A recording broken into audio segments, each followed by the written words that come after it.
A partir de agora, todos os senhores participantes terão a oportunidade de discutir os temas que acabaram de ser apresentados pelos nossos palestrantes.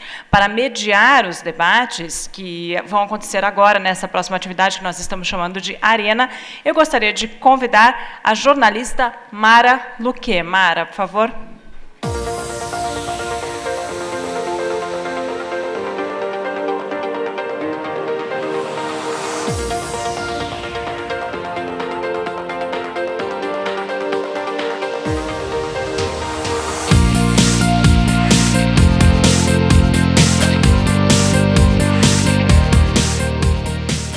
Nosso país já viveu momentos de desafios de inflação altíssima, depois veio o desafio de juros altíssimos, e hoje, mesmo com o aperto monetário que a gente está vivendo, nada se compara ao que foi no passado, e eu acho que o grande desafio atual é produtividade, né? Todas as empresas, grandes, pequenas, esse é o grande desafio de todos nós, para que o país realmente dê um salto e mais avanços. E esse ponto, como a gente viu nas palestras aqui, esse ponto é fundamental para melhorar a produtividade e a eficiência das empresas, grandes, pequenas, enfim, da produtividade do país.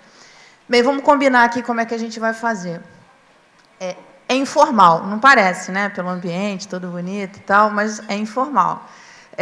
A ideia é que realmente surjam debates, que a gente consiga sair daqui inspirado e com ideias. Eu chamo a atenção principalmente pelo que a Catherine falou. Eu acho que ela foi muito feliz no exemplo que ela deu da British Petroleum e do JP Morgan. Os dois discursos. Eu acho que todos nós devemos ler, reler e pensar qual é a nossa posição quando a gente entra num conflito. É British Petroleum ou é JP Morgan? Isso é o começo de tudo, eu acho, para se resolver a conciliação. Bem, vamos começar da seguinte forma. Eu vou convidar 4 pessoas para participar do debate e 2 pessoas da plateia podem participar. Participem, podem. Vocês é só, enfim, se manifestar, e a gente vai ter assim, rodadas de 15 minutos. Tá? Então, vamos lá. Primeiro, eu gostaria de convidar a Elisa Vieira Leonel Peixoto, da Anatel. Elisa, cadê você? Não vale fugir. Está aqui. Da ANAC, José Carlos Ferreira. Da ANEEL, Alexis Sandro. E quem mais vem para essa arena? Alguém mais? Depois vocês reclamam que a gente tem que ir tudo brigar na justiça. Na hora de debater, ninguém quer, tá vendo? Ninguém. Bancos. Tem alguém de banco aí que queira participar? Ah, você é de banco? Ah, então, vou representar. Bem, a gente vai começar, e se alguém se animar, perder o medo ali ao longo do caminho, a gente continua. Uma coisa que me chamou a atenção nas apresentações do impacto. Os números que foram apresentados aqui realmente são números muito impressionantes, né? Quando eu vi a reserva de 7 bi, reserva para brigas judiciais, enfim, são números assim que chamam muita atenção. E todos os 2 palestrantes internacionais chamaram atenção para a questão do impacto na marca, como causa prejuízo. Então, assim, mesmo que você seja bom de briga, que você goste de uma briga, né, você também gosta de dinheiro, né? Então, você começa a pensar, poxa, vale a pena? Realmente, qual é a eficiência disso? Precisa a gente começar a falar um pouco sobre isso, sobre a experiência do tempo, da energia, desperdiçado nessas brigas e o que a experiência de vocês diz em relação a isso. Vamos começar com os bancos? Por que será, né, Mara? Por que será? Por que será que a gente vai começar com o banco? Mara, meu nome é Salete, eu trabalho em banco, acho que não é para falar, né? Não, pode falar. Eu trabalho no Citibank, eu sou ouvidora, eu venho de uma carreira de atendimento ao cliente e tem uma coisa que eu acho que eles falaram que tem a ver com quem você é também na missão que você está executando, né? E a nossa missão hoje na ouvidoria, tem ouvidores aqui presentes, e a gente se encontra sempre para discutir isso. Nós temos uma missão, eu não sei se existe essa palavra, mas é, por meio das ouvidorias, fazer a desjudicialização dos contratos. Tentar, antes, né, de ir para o judiciário, os clientes que nos acionam por meio das ouvidorias, buscar a mediação do conflito, é a nossa missão. E isso, efetivamente, não é só... nós temos esse talento, o grupo de ouvidores que estão formados nos bancos e a missão que nós temos nas ouvidorias, efetivamente, temos pessoas com talento para fazer isso, mas não é só porque a gente gosta de cliente, né? A gente foi convidado pelos bancos para ser ouvidores, porque essa é uma cadeira que a gente tem dentro das organizações escolhidas, mas porque a gente entende que isso, efetivamente, diminui o custo da empresa. Então, assim, a gente está falando que fazer negócio, né, ter novos clientes, captar um cliente novo é muito mais, tem custo, né? Você manter o seu cliente, um cliente rentável, e você fazer isso através da mediação de conflito, efetivamente é prova, é certeiro que você, conseguindo, por meio do seu mecanismo de atendimento, fazer com que você resolva um conflito no seu primeiro contato, se não no seu primeiro contato.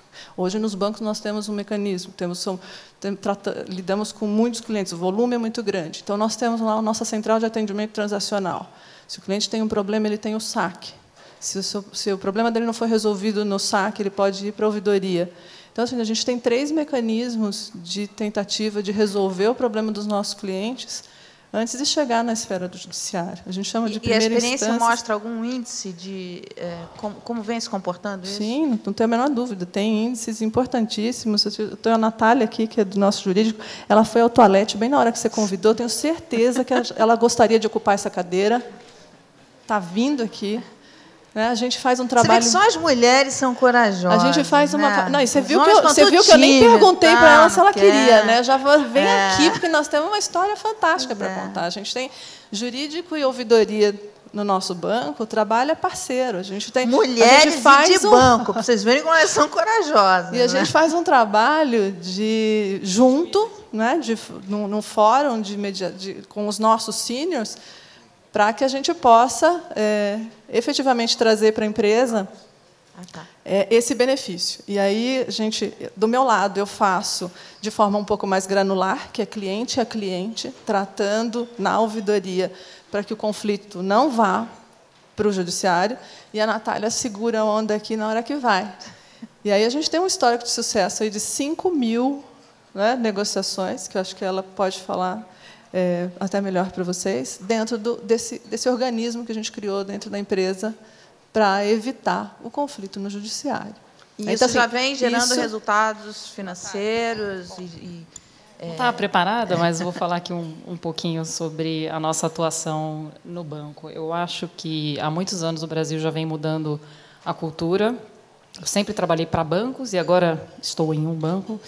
E eu já venho enfrentando essa mudança de cultura, e as empresas estão enxergando que não é vantajoso manter uma ação judicial e deixar que ela dure 10, 15, 20 anos no Poder Judiciário, seja porque a gente tem aí uma taxa de juros de 1% ao mês de correção, seja por outras razões. E nós criamos alguns modelos dentro do banco para evitar não apenas novas ações, mas quando já vem para mim, que a gente fala que aí o doente já está em fase terminal, tentar ao máximo reduzir a carteira de processos. Isso traz diversos benefícios. E como é que a gente faz isso dentro do banco? A gente tem 2 formas de atuação. Assim que o processo chega, a gente tem uma célula interna que tem como objetivo acabar com aquela ação naquele momento, obviamente, desde que a gente não tenha razão, porque também existem oportunistas e todo mundo sabe disso. Mas, em grande parte, na maioria das causas em que a gente realmente houve algum erro, houve algum equívoco do banco, não existe mais aquela vontade, como a Kate disse, de brigar, de ir até o final. Eu acho que, se alguém ainda não percebeu isso no Brasil, está atrasado, porque não se ganha absolutamente nada com isso. Tem uma questão de imagem do banco, tem uma questão de custo, as perdas operacionais em grande parte, estão relacionadas ao contencioso. E com esse trabalho, e aí um ponto muito importante que a Kate falou, que tem tudo a ver com o que a gente passou logo que eu entrei no CIT, e um dos meus maiores objetivos era... Eu tinha metas para reduzir carteiras de ações. Era como convencer os advogados externos a entenderem que houve uma mudança de cultura da instituição. Dado que, até aquele momento, qual que era a cultura? E era a cultura de todas as empresas até poucos anos atrás. Entrava uma ação judicial, a gente vai até a última instância. Né? Na época que não tinha nem penhora online, a gente mandava penhorar computador, impressora, ia até o STF, STJ, e a gente não queria encerrar o processo. Até que se percebeu o prejuízo que isso trazia, mas os escritórios ainda estavam muito aguerridos, eles ainda queriam apresentar defesa, brigar, ir na audiência. E eu tive que trazer, eu estava comentando com a Salete, né, não adiantava fazer por telefone, né, a gente teve que trazer os escritórios e falar, olha só, o banco mudou, a cultura do banco mudou. Vocês precisam entender isso. Né? Eu quero que vocês tenham células internas de negociação, que vocês treinem pessoas para isso, que vocês compareçam em audiências para tentar se conciliar. É uma mudança de cultura. Essa questão da cultura da briga é uma mudança de cultura que tem que acontecer para todo mundo. Né? Imagino que nas agências também vocês tenham... como é que vocês lidam com isso? Com a mudança de cultura? Esse é um ponto que você falou que eu acho bem relevante, porque é o início de tudo. Né? Quer dizer, é a diferença do discurso. No caso da Agência Nacional de Telecomunicações, primeiro, essa mudança de cultura ela acontece tanto no governo como na iniciativa privada. Né? Então, desde 2012, 2013 foi lançado o Plano de Cidadania e Consumo do governo, e as agências são parte desse processo, o sistema financeiro também, de uma busca de diminuição de conflitos. Primeiro, eu gostaria de saudar o evento, porque é um dos primeiros eventos que eu participo em que o debate sobre mediação de conflitos não significa transferir para o Poder Executivo a solução do conflito, e sim para as empresas, que são efetivamente as responsáveis por mediar esse conflito, por reduzir o grau de conflito e solucionar os problemas que os consumidores enfrentam. E não buscar culpados, né? No caso não está buscando culpados. Não estamos buscando culpados. A questão é que existe um conflito e ele precisa ser solucionado, e ninguém mais interessado que a própria empresa, no nosso caso, que as próprias operadoras de telecomunicações, em diminuir esse conflito. No caso da agência, o que a gente tem buscado dialogar com as empresas é sobre as causas do conflito. Então, não é discutir... O conflito, no caso de telecomunicações, vai existir sempre, porque a gente está falando de mais de 400 milhões de serviços ativos, serviços utilizados intensamente em nossas vidas, então é natural que o conflito ocorra. O que não é natural é não solucioná-lo. E, no caso do setor de telecom, o que a gente tem visto é que as empresas têm se preocupado em solucionar e têm altas taxas de solução. Mas eu queria dar 2 dados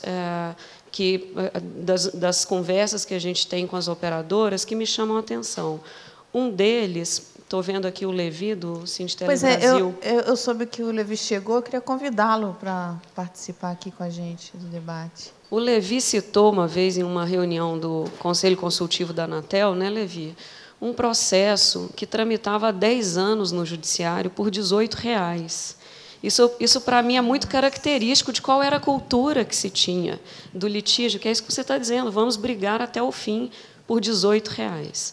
Esse é um dado que eu gostaria de trazer. O outro é mais recente, de uma empresa que esteve conversando comigo, e eles estão fazendo uma pesquisa sobre os usuários de telecomunicações que acessam a Anatel. E ele me disse que, em média, o usuário que acessa a Anatel para fazer uma reclamação, não estou nem dizendo ainda do Judiciário, estou dizendo da Anatel, que basta você ligar para um número gratuito, ou seja, é fácil fazer essa reclamação. O usuário que vai à Anatel reclamar para essa operadora, em média, tentou ligar 7 vezes para resolver seu problema junto à operadora antes de chegar à Anatel. Esse é um dado importante, porque significa que a empresa teve 7 chances para resolver o problema, mediar o problema, antes de esse consumidor acessar a Anatel. Então, é importante a gente entender qual é esse consumidor que acessa a agência. E, no caso do Judiciário, mais ainda, que tipo de problemas estão postos e são levados ao judiciário, e, de novo, insistir no ponto de atacar as causas do problema, né? A gente precisa evoluir na solução da raiz, e não eu fico brincando que eu faço cruzadas contra os advogados, porque, de fato, não é interesse da agência que a gente crie uma massa de advogados no judiciário para deixa o problema chegar e vamos criar metas de ganhos de ações no judiciário. Não é essa a lógica. Acho que o setor também tem passado por um processo importante de mudança nessa cultura, né, Levi? E a grande questão é essa, é como resolver as causas do problema. Os diagnósticos têm que ser precisos e a gente tem que atuar nessas causas. Bom dia a todos. Desculpem pelo meu atraso, mas eu havia sido informado que era 12 horas. Eu estava no evento da CNI e vim correndo para cá, então, de qualquer forma, me perdoem. Que bom que você chegou. O tempo. O que Elisa comentou, eu só ouvi um comentário seu antes sobre o CIT, que a Elisa comentou sobre a questão das soluções. Nós vivemos um paradoxo dentro do setor de telecomunicações, né, que é o copo meio cheio e o copo meio vazio. O setor de telecom, e eu vi que tem uma câmera de televisão, então é boa para, talvez, até ela pegar o que tem aqui e jogar no... Ela tem, a cada ano, aumentado a solução daquilo que é demandado antes de ir para um conflito. Disparado é o setor que mais soluções consegue encontrar. Esse é o paradoxo de por que não resolve antes. Esse é um ponto. Por que não resolve antes? O segundo ponto, também a Elisa comentou, é a quantidade não só de serviços ativos, mas em cada conta que é enviada, o que existe ali de possibilidade de uma contestação. Cada conta celular tem, em média, 160 registros de cobrança por mês. São 270 milhões de celulares, em que 20% são pós-pago, em que nós temos a conta. 20% de 250, digamos, são 50 milhões vezes 160 registros por mês. E eu faço um desafio aqui a qualquer um, porque o advento, né, a vantagem do celular é que ninguém liga para um número, todo mundo liga para um nome. Mas na conta vem o número. E você, quando recebe a conta, não sabe para quem você ligou. Então, mas é isso mesmo. Então, é muito fácil você dizer, eu não fiz, aquilo não é possível, ou olhar um valor alto e etc. Mas isso é o que nós temos que viver, isso é um dado do problema, não tem jeito. Eu trouxe aqui, por coincidência, para quem esteve na Espanha esses dias agora. Na realidade, eu não sei se eu trouxe ou se está dentro da minha pasta, mas depois eu pego a oportunidade. Falando sobre os jornais da Espanha, sobre o problema das empresas de telecomunicações. Nós só não temos esse volume grande, como não tem ninguém aqui que não esteja um celular no bolso agora e que, se sair e tentar fazer uma ligação, vai ficar aborrecido. A todos os momentos é assim. Então, uma coisa que nós lutamos muito é para que se faça a relativizar a base. Nós temos um volume por milhão de clientes muito baixo comparado com outros setores. E nós temos um índice de solução muito alto comparado com outros setores. E estamos numa curva positiva em relação à relação com o consumidor. O setor de telecomunicações móvel no Brasil é um dos setores mais competitivos do mundo. Existe um indicador de um instituto alemão que estabelece o índice de competitividade pela quantidade de empresas e pelo market share de cada empresa. São poucos os países que têm 4 empresas celulares no país inteiro, tendo um market share mais ou menos equilibrado. Conclusão, não há empresa que não queira reduzir qualquer ação por parte do cliente, porque o custo para ter ou adquirir um cliente novo é muito caro, muito mais caro do que aqueles R$19 de um processo do PROCON no Rio de Janeiro, que eu estava vendo lá. Nós estamos agora, provavelmente para o mês que vem, para assinar um grande convênio com a CNJ, à semelhança do que foi feito pela FEBRABAN, para diminuir ainda mais e tratar de fazer as questões de harmonização, preparar prepostos, treinamento e etc., buscando uma melhoria nesse desempenho. Mas vamos ser sempre, em números absolutos, um dos campeões de audiência. Mara, eu queria só fazer um contraponto com essa fala. Me perdoem os meus colegas, mas a gente não pode perder a mulher está ocupando visão. espaço. Não, mas é que assim, a gente não pode perder a visão de uma coisa, eu acho. E aí, como ouvidoria, eu não posso deixar de falar isso. Todas essas iniciativas e essa consciência de que a gente precisa atuar para não judicializar os contratos é excelente. Esse número que a gente acompanha para dizer que a gente tem conseguido resolver os problemas antes de chegar no judiciário, excelente. Só que o que nós estamos fazendo dentro das nossas empresas para evitar o problema? E aí eu venho para um ponto que assim, os nossos processos não estão feitos para comunicar bem, para evitar que o cliente tenha o primeiro problema. Passar 7 vezes para tentar resolver o conflito demonstra a nossa incapacidade de fazer os nossos processos com foco nos nossos clientes. Então, nós temos então que ter toda a mentalidade de evitar o judiciário, mas com o problema na mão, e dizer, nós estamos aumentando a nossa capacidade de resolver antes do judiciário. Mas quanto dos nossos problemas nós estamos sendo capazes de resolver dentro dos nossos atendimentos, num primeiro contato, que é o mundo ideal, e como nós estamos construindo os nossos processos para evitar esse conflito? É porque pode e aí, gerar esse tipo número me incomoda da gente estar falando que a gente está cada vez melhor, atendendo melhor antes de chegar no judiciário. Eu acho que a gente tem que diminuir o número de reclamações que a gente tem. É porque esse histórico acho que gera até você detectar qual é o problema, né? Onde é que está a origem do problema. Né? Sobre isso que eu queria falar. Meu nome é José Carlos, eu sou ouvidor da ANAC. Tomando essas informações sobre processos, cultura, mudança de cultura, eu acho que isso daí passa tudo também pela função do ouvidor e pela legitimidade da ouvidoria. Se você é um ouvidor sem ter a legitimidade reconhecida pelos seus presidentes ou pelas pessoas com as quais você se vincula, você está fadado a passar por ali em branco. O que acontece? A ANAC é uma agência nova. Nós temos, hoje, aliás, nós estamos comemorando 8 anos. Nós somos herdeiras do antigo Departamento de Aviação Civil, DAC.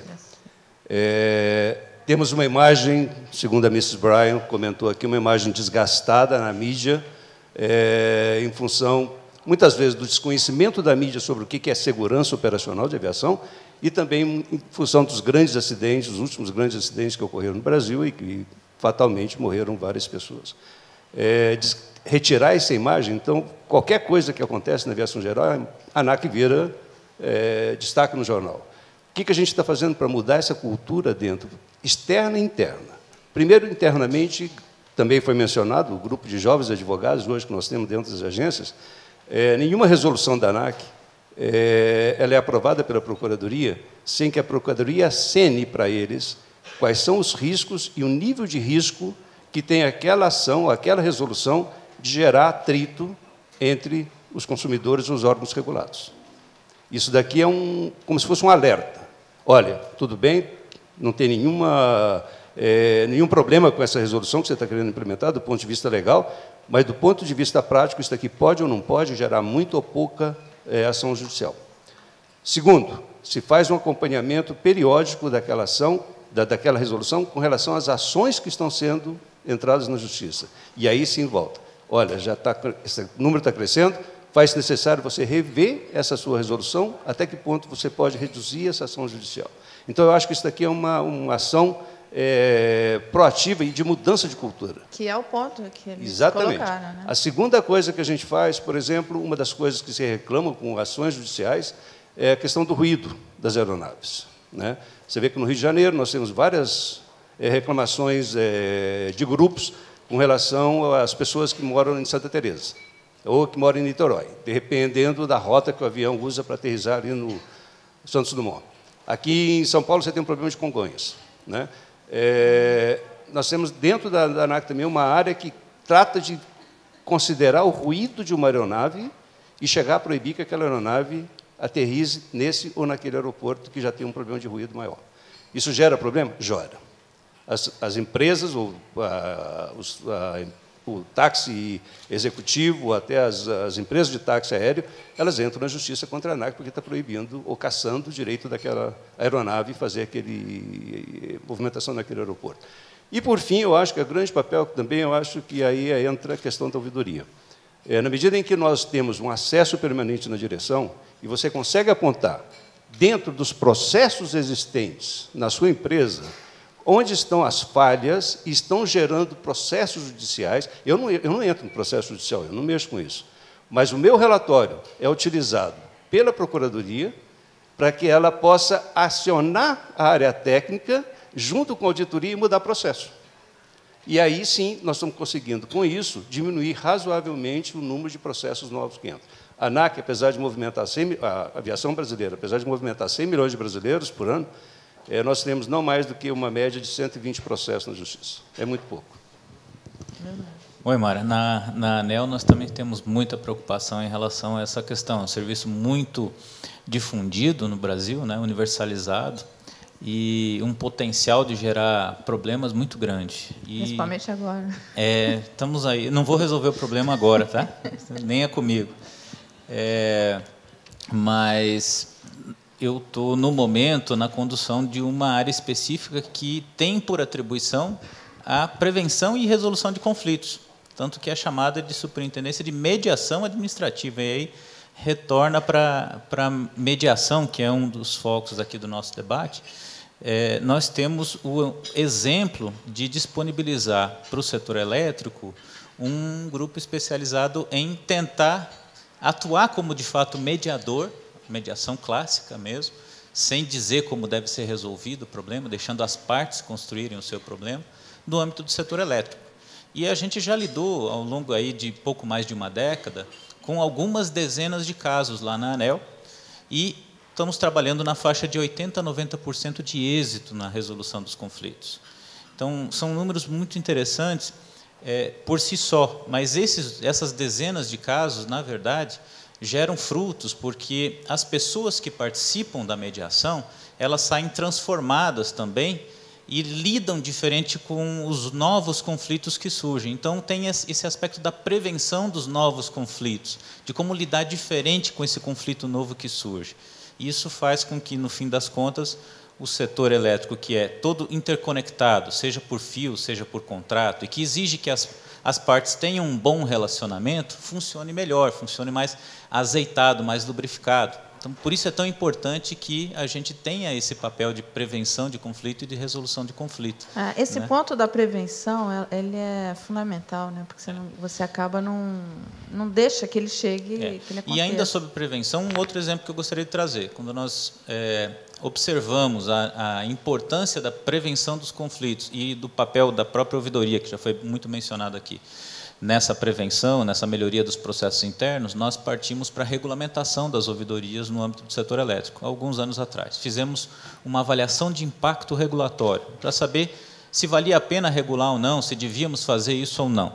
E os nossos resultados preliminares indicavam que tornar obrigatório ter uma ouvidoria nas empresas de distribuição de energia elétrica trazia para o Brasil uma melhoria na ordem de dezenas de milhões de reais. E a possibilidade de reduzir a tarifa de energia elétrica. Ou seja, a ouvidoria traria dinheiro para as empresas, traria dinheiro para o Brasil. Seria algo benéfico, não um custo, algo que a gente teria que gastar para manter, mas sim algo que traria retorno.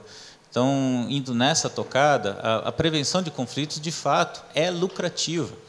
Tratar melhor o conflito, resolvê-lo mais cedo, resolvê-lo de forma correta, traz dinheiro. Tratar melhor o cliente, né? Exato. Porque ele está tratando melhor o cliente, por isso ele não está... Você quer colocar mais alguma coisa? Queria que a oportunidade que ela comentou sobre o anterior, né, ao conflito, né, um outro paradoxo. Nós tivemos, no ano de 2013, um crescimento de reclamações de clientes de banda larga em celular em torno de 18%, 20%, o que parece ruim. A base de clientes cresceu 100%. O número absoluto de reclamações que aparece, muitas vezes, é um número que aumenta. Mas ele cresceu muito menos do que a base. Então, houve um trabalho, e eu destacaria pelo menos um aqui, não há nenhuma empresa celular hoje que não tenha no seu site, marcadinho no mapa, as suas áreas de cobertura, porque muita gente vai comprar o celular e poderia sair dali sem saber onde está funcionando ou não, porque não há uma obrigação, talvez nem todos saibam, mas as empresas não têm a obrigação de cobrir o país com a cobertura, não têm a obrigação. A obrigação é de 80% da área geográfica do distrito sede do município. Então, muitas pessoas podem adquirir um celular e aonde moram, ou aonde passam a maior parte do dia, não tenha sinal. E isso não é um erro, não é uma falha da operadora, ela está cumprindo com a legislação perfeitamente. Mas, se não for informado muito claramente isso, as pessoas podem entender que é uma falha. Assim como as pessoas têm que saber, ter consciência, e isso não é tão fácil de explicar, que se eu compro um celular para usar na minha casa ou onde eu estou usando durante um período e passo 30 dias num local de férias, que seja, onde o celular não pega, não é por uma falha da operadora, por mais estranho que possa ser, porque ela não tem a obrigação de dar cobertura ali. Apenas para um detalhe que não é detalhe, é gravíssimo. O Brasil não tem, na sua legislação, a obrigação de cobrir 1 metro de nenhuma estrada, nem federal, nem estadual, nem municipal. Se, por acaso, em alguma estrada houver cobertura de sinal de celular, é por outros motivos que não por uma obrigação legal. A gente vai precisar encerrar, mas antes... Acho que o Levi tocou num ponto importante que nós também temos a preocupação, que é aumentar a transparência e a clareza para o consumidor do que significa aquele serviço, quais são os limites do serviço e quais são as facilidades efetivamente contratadas. Acho que no setor de telecomunicações a gente ainda tem um desafio enorme de aumentar a transparência. Tecnicamente já é algo difícil de comunicar ao consumidor e acho que as empresas ainda têm um papel importante em aumento de transparência nas ofertas. O que as pesquisas, inclusive, mostram isso, se a gente for olhar do ponto de vista estatístico, o setor nem tem uma avaliação tão ruim, né, Levi? O IPEA acabou de soltar uma pesquisa. O serviço de telecomunicações com pior avaliação, que é a telefonia móvel, tem 65% de avaliações positivas. Notas positivas de avaliação, 65%. Se a gente for olhar com as notas médias, eu não tenho os dados aqui, por isso não vou me atrever a dizer, mas grande parte da avaliação é de média para cima. Então, estatisticamente, a gente tem a comprovação de que o setor não é tão mal avaliado. Mas a grande questão, e que a gente tem insistido em dialogar com as operadoras, é que é um setor que gera muita expectativa. Assim, as ofertas, a propaganda que o setor faz, ainda é uma propaganda, até pelo grau de competição entre as empresas, agressiva demais a ponto de gerar uma expectativa desmedida no consumidor que não pode ser materializada. E isso também é um foco grande de conflito. Então, quando a gente vai olhar as estatísticas da Anatel, por exemplo, 34% de reclamações de consumidores são relativas à cobrança. Há erro na fatura? Não há erro na fatura. Há cobranças que o consumidor não entende. Então, ele contrata um plano que, por 3 meses, custa a metade do que custa para o resto do ano. Esse tipo de geração de expectativa e de pouca transparência nas informações é um grande problema e um grande foco de conflito no setor. Gente, eu vou ter que encerrar, porque a gente vai começar outro. Quero agradecer a participação. A Elisa falou uma coisa muito importante, porque você já deu uma pista, um caminho de como é que se resolve. Quer dizer, quando você faz um show da publicidade, talvez você esteja gerando essa questão da estrada, por exemplo, eu não sabia. Ontem estava na estrada fazendo o boletim da CBN. E aí caiu, perdi o sinal, quase joguei o telefone longe, enfim. Eu saio do Jornal da Globo tarde, a gente sai lá da Globo tipo 2h30, 3 horas da manhã. E o meu marido, às segundas-feiras, e meu marido vai sempre me buscar. E eu ligo para ele, e meu celular dá assim: Este número não existe, é o número dele. Aí eu tenho que ligar na 5ª vez, ele atende. Por que ele diz que esse número não existe? Porque esse é um defeito. Este número não existe. Eu falei, existe, eu sei que existe. Muito obrigada pela participação de vocês.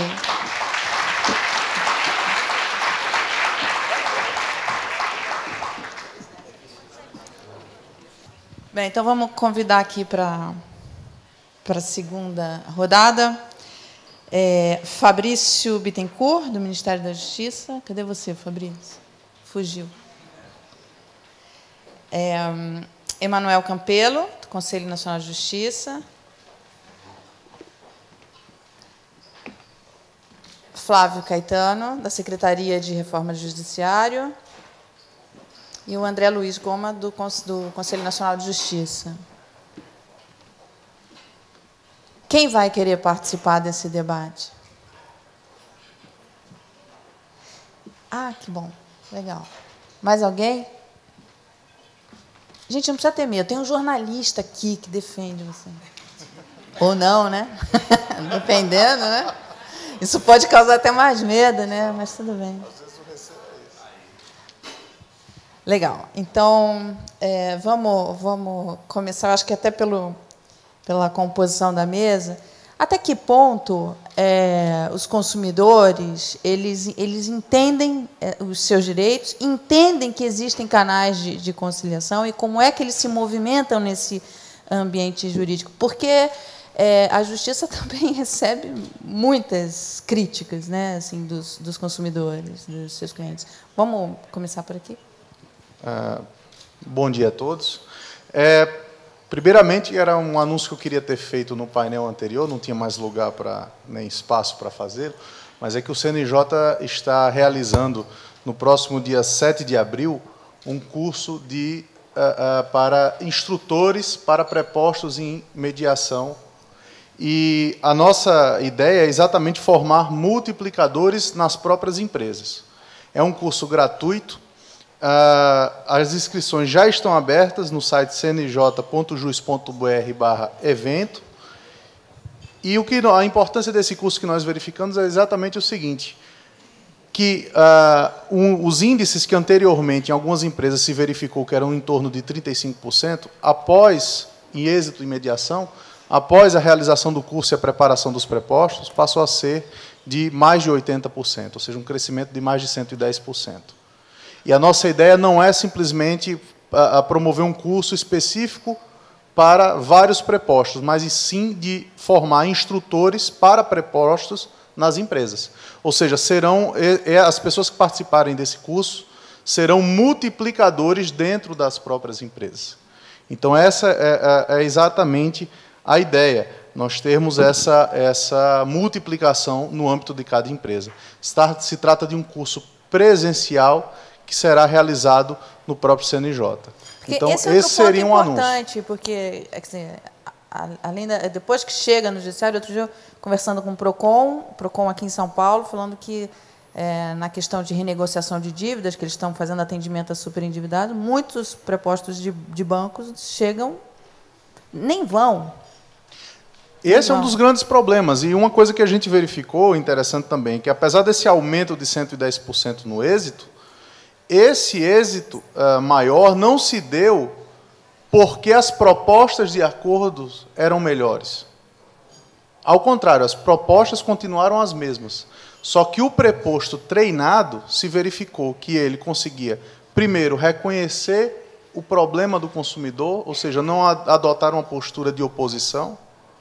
Ele apresentava essa proposta de uma forma muito mais afável, cordata, e isso se verificou que era fundamental para o êxito do acordo. Ou seja, não era propriamente o valor discutido. Talvez as pessoas estivessem até dispostas a aceitar acordos menos favoráveis, contanto que sentissem que o seu problema estava sendo reconhecido pela empresa. E, quem sabe, até não perder o cliente. Eu acho que esse seria o maior prejuízo. É verdade, é verdade. Você quer complementar aqui? Vamos passar por aqui pela...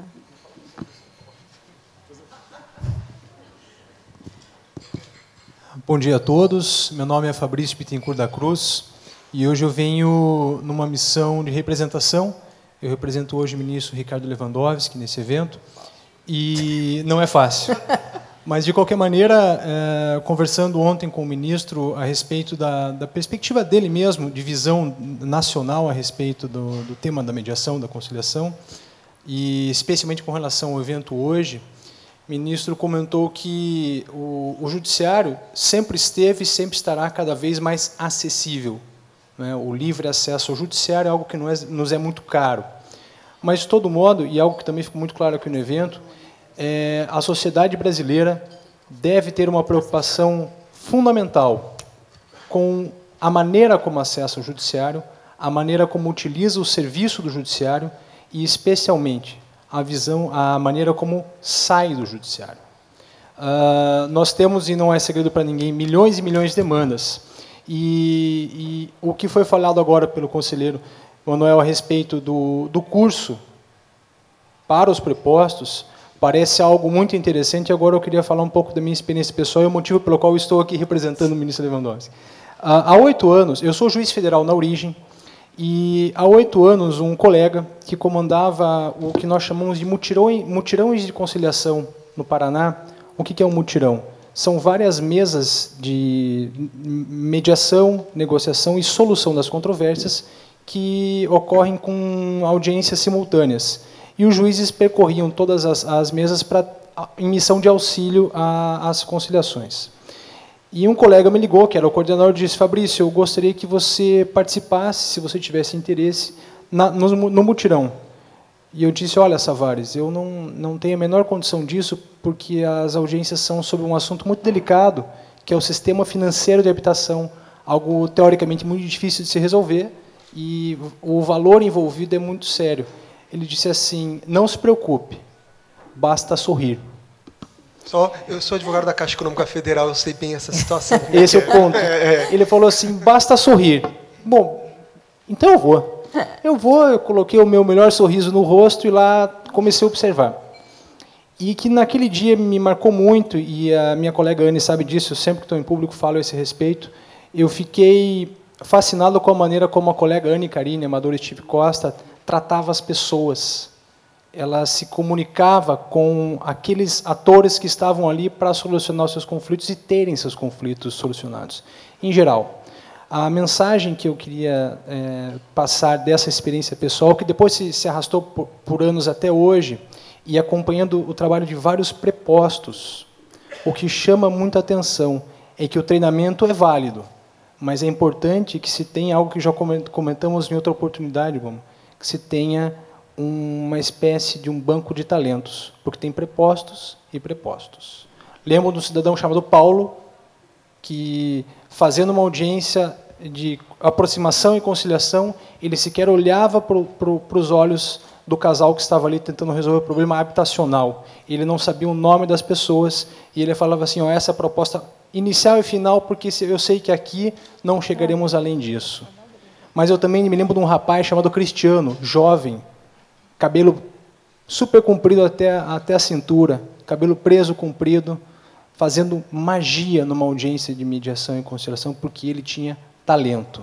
Então, a minha mensagem seria basicamente essa: treinar o pessoal das empresas, mas, acima de tudo, ficar atentos, e agora vai rimar, atentos aos talentos. Muito obrigado. Boa rima essa, hein? Bom dia mais uma vez. Sou Flávio Caetano, secretário da Reforma Judiciária. Eu queria aproveitar sobre essa questão que foi levantada, Mara, sobre como que os consumidores veem, né? Nós, lá pelo Ministério da Justiça, temos uma máxima, né? Só se faz política pública com diagnóstico. Então, o primeiro passo é sempre um diagnóstico. O segundo é o que nós estamos fazendo aqui, que é a parceria e diálogo. O terceiro se formula o plano. O quarto se executa e o quinto se avalia e vai se melhorando. Então, sempre são essas 5 etapas.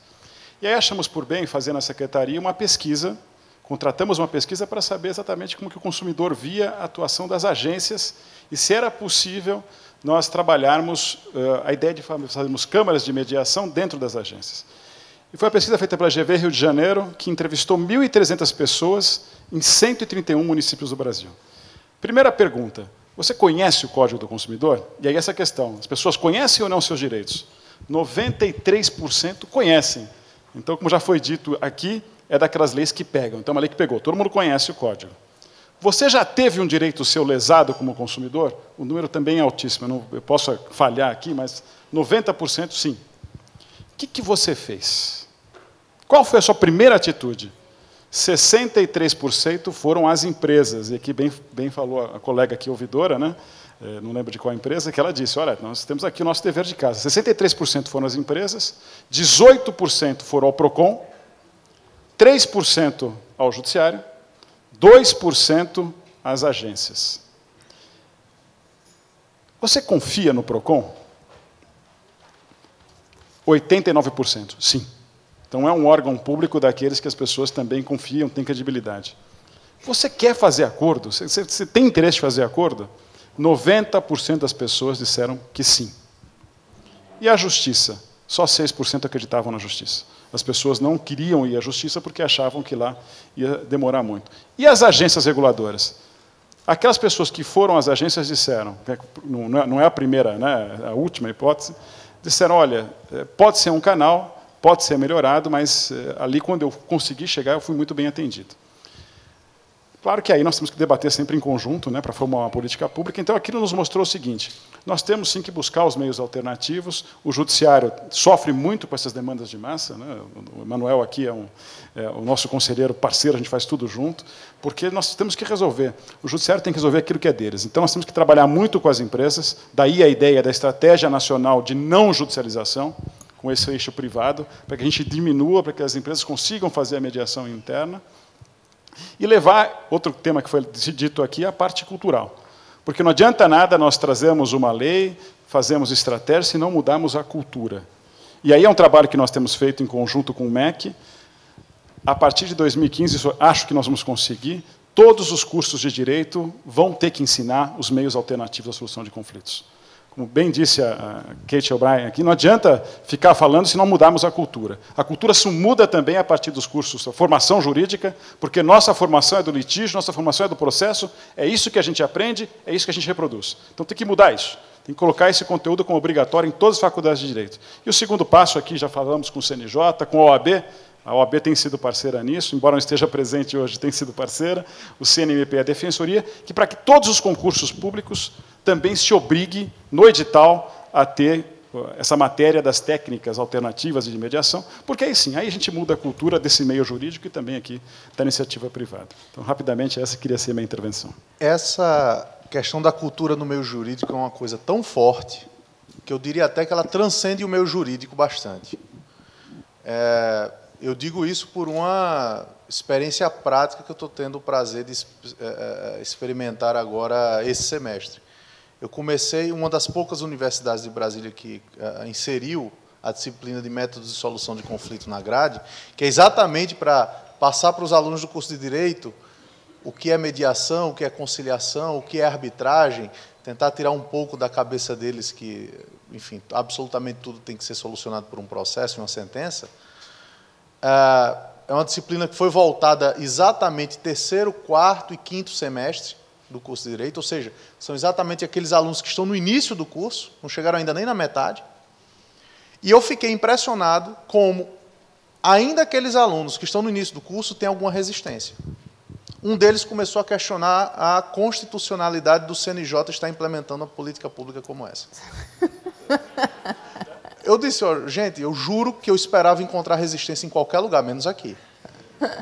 Né? Na academia e com estudantes ainda no início do curso. E aí a gente passou a debater essa questão, depois o pessoal se convenceu, não é bem assim. Mas, quer dizer, já é aquela coisa, não, o papel do judiciário é proferir sentenças, é uma máquina, grande máquina de proferir sentenças, e só assim ele vai solucionar conflito. Tem nada que ver com mediação e conciliação.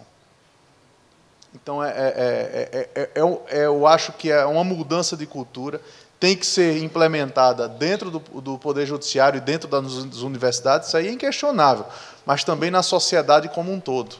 As pessoas precisam conhecer esses mecanismos até para passarem a confiar neles e perceberem, e isso é algo que nós verificamos empiricamente na última Semana Nacional de Conciliação, que o índice de satisfação das pessoas que efetivamente chegaram a um acordo é de 100%. absolutamente ninguém sai insatisfeito depois que celebra um acordo. Então, isso tudo precisa ser divulgado. Daí a importância do papel da comunicação e do meio jornalístico nessa mudança de cultura. Aliás, ninguém vai mudar a cultura sem o apoio de mecanismos de mídia e da comunicação. Acho que todo mundo tem uma participação, né? A academia, por exemplo, na hora da formação. Um dos pontos que eu acho muito interessantes em relação a essa redescoberta do seu próprio modelo e significado do Poder Judiciário, né, a ideia do Judiciário como um hospital de relações sociais é que é o médico que orienta o paciente como é que ele deve vir para a cirurgia, né, o medicamento que ele deve tomar na véspera, exatamente vestimenta e assim por diante. E, então, acho que esse é um momento bastante propício para dizer o que o Poder Judiciário precisa das empresas, né? Então, além desse ponto do preposto que sorri, é gentil e aprende um mínimo de negociação, isso é um treinamento, 4 horas de treinamento para isso é suficiente, né? Aprende a negociar a ponto de fazer com que o dinheiro não seja o ponto principal do processo de resolução de conflito, né? Aquele preposto, ele precisa também ter algum tipo de mecanismo de controle para a empresa que reflita que ele está realmente sendo o rosto da empresa. Não adianta uma empresa de telecomunicações, gastar muito dinheiro com marketing, contratar atores globais que sorriem e falam muito bem, se lá na ponta, aquela moça que talvez não seja tão bonita quanto a Fernanda Lima, mas ela pode ser simpática como ninguém mais. Sorri, agradece, ela vai ter um impacto naquela pessoa muito mais forte do que a Fernanda Lima ou qualquer outro agente de marketing, né? Até porque se a Fernanda Lima começar a vender coisas que eles não encontram lá, eles vão ficar com raiva da Fernanda Lima. Exato. Então, uma construção que já está sendo consolidada é de que o Poder Judiciário não resolve sozinho os conflitos. Nós precisamos, desculpe, conselheiro, colocar de uma forma tão enfática, mas desesperadamente do apoio da Anatel, do apoio da Sintel, do apoio das próprias empresas, para que nós consigamos realizar a nossa função, que é de harmonizar a sociedade. A gente precisa que o nosso usuário venha com esse treinamento, um treinamento mínimo, muito simples de ser replicado, daí porque a gente está batendo de uma forma tão enfática na ideia de, olha, o treinamento do dia 7 de abril é muito importante, é um primeiro passo, e as empresas precisam começar a olhar para quanto dinheiro está sendo deixado na mesa de negociação quando não se concilia adequadamente. Esse é um ponto importante, né? Porque é sensível ao coração dos gestores, né? O quanto que se perde em recursos, em produtividade, em eficiência, enfim, nesse tipo de briga. E o último ponto é que existem profissionais no Brasil já que podem auxiliar as empresas a construir, como o PD Villarreal estava comentando, bons sistemas internos de resolução de conflito. Isso não é papel de um advogado interno ou de um advogado externo contratado que seja mais agradável, sorridente. Não. Existem profissionais nisso, são normalmente instrutores de mediação ou dominam desenho de sistema de resolução de disputa. Existe toda uma doutrina sobre isso. E é muito importante que comece a se pensar em chamar a pessoa certa para esse tipo de trabalho. Que estudam, né? Acompanham, né? Tem os casos, as coisas assim. Bom, boa tarde. Deixa eu me apresentar antes. Meu nome é Gustavo Marrone, eu trabalho na FEBRABAN. E só explicar um pouquinho do qual é a minha experiência aqui para estar podendo falar com os senhores. Eu sou advogado, fui militante até ir para a FEBRABAN, trabalhei no PROCON de São Paulo durante 3 anos, fui diretor executivo lá, e hoje trabalho num processo de autorregulação da FEBRABAN, e fui convidado pela minha experiência profissional e para tentar criar mecanismos de implantar a cultura da defesa dos consumidores dentro dos produtos e negócios bancários. Muito do que foi falado no painel anterior sobre essa questão de eu tenho que trabalhar antes e não trabalhar depois, seria a grande solução de conflito, seria não ter o conflito.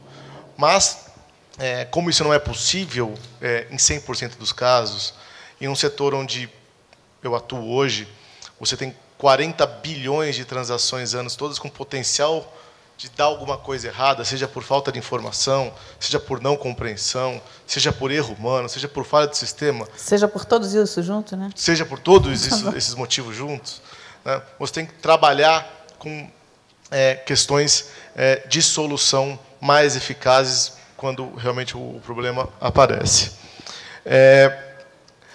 Os bancos, vou falar um pouquinho dos bancos, eu sei que todas as empresas que têm esse trabalho de massa fazem esse esforço, tentam resolver o conflito antes. Por quê? Porque é mais barato.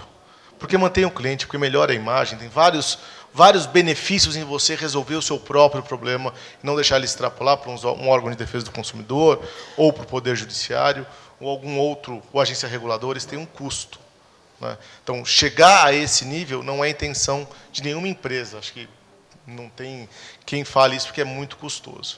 O problema é que isso acontece. Por mais que nós melhoramos os atendimentos, e acho que não foi falado aqui, mas o SAC, que é atendimento ao consumidor dos bancos, ele atende, juntando os dados de 7 dos maiores bancos do Brasil, 5 milhões de ligações mês, é um número muito expressivo, a ouvidoria perto de 20 mil atendimentos mês nesses mesmos 7 bancos, e mesmo assim a gente tem um volume enorme de demandas judiciárias, somos talvez um dos maiores litigantes do Brasil, em volume em absoluto do Poder Judiciário. Então, nós precisamos criar alguns mecanismos. E aí, nos estudos que nós estamos fazendo na FEBRABAN, fomos ver como os outros países, talvez um pouco com menos problemas que nós temos aqui, mas como eles resolveram isso, né? Criando mecanismos pré-judiciais, patrocinados pelo Estado, com a sua autoridade, e financiado pelas entidades privadas, são aquelas que são as demandantes. E aí nós vamos estudar primeiro o modelo britânico, que é a Ombudsman Financial Service. O que é a Ombudsman Financial Service? É um órgão arbitral, né? Estatal, instituído do poder estatal, financiado por quem participa do setor financeiro, e ele tem lá um corpo de solução de conflito, com técnicos, com pessoas preparadas, que vão, na falta de um acordo entre o consumidor e o banco, definir quem tem razão. E se ele define em favor do consumidor, o banco não pode entrar na justiça, ele é limitado. Se ele definir em favor do consumidor, ele mesmo assim tem a garantia de poder ao Poder Judiciário.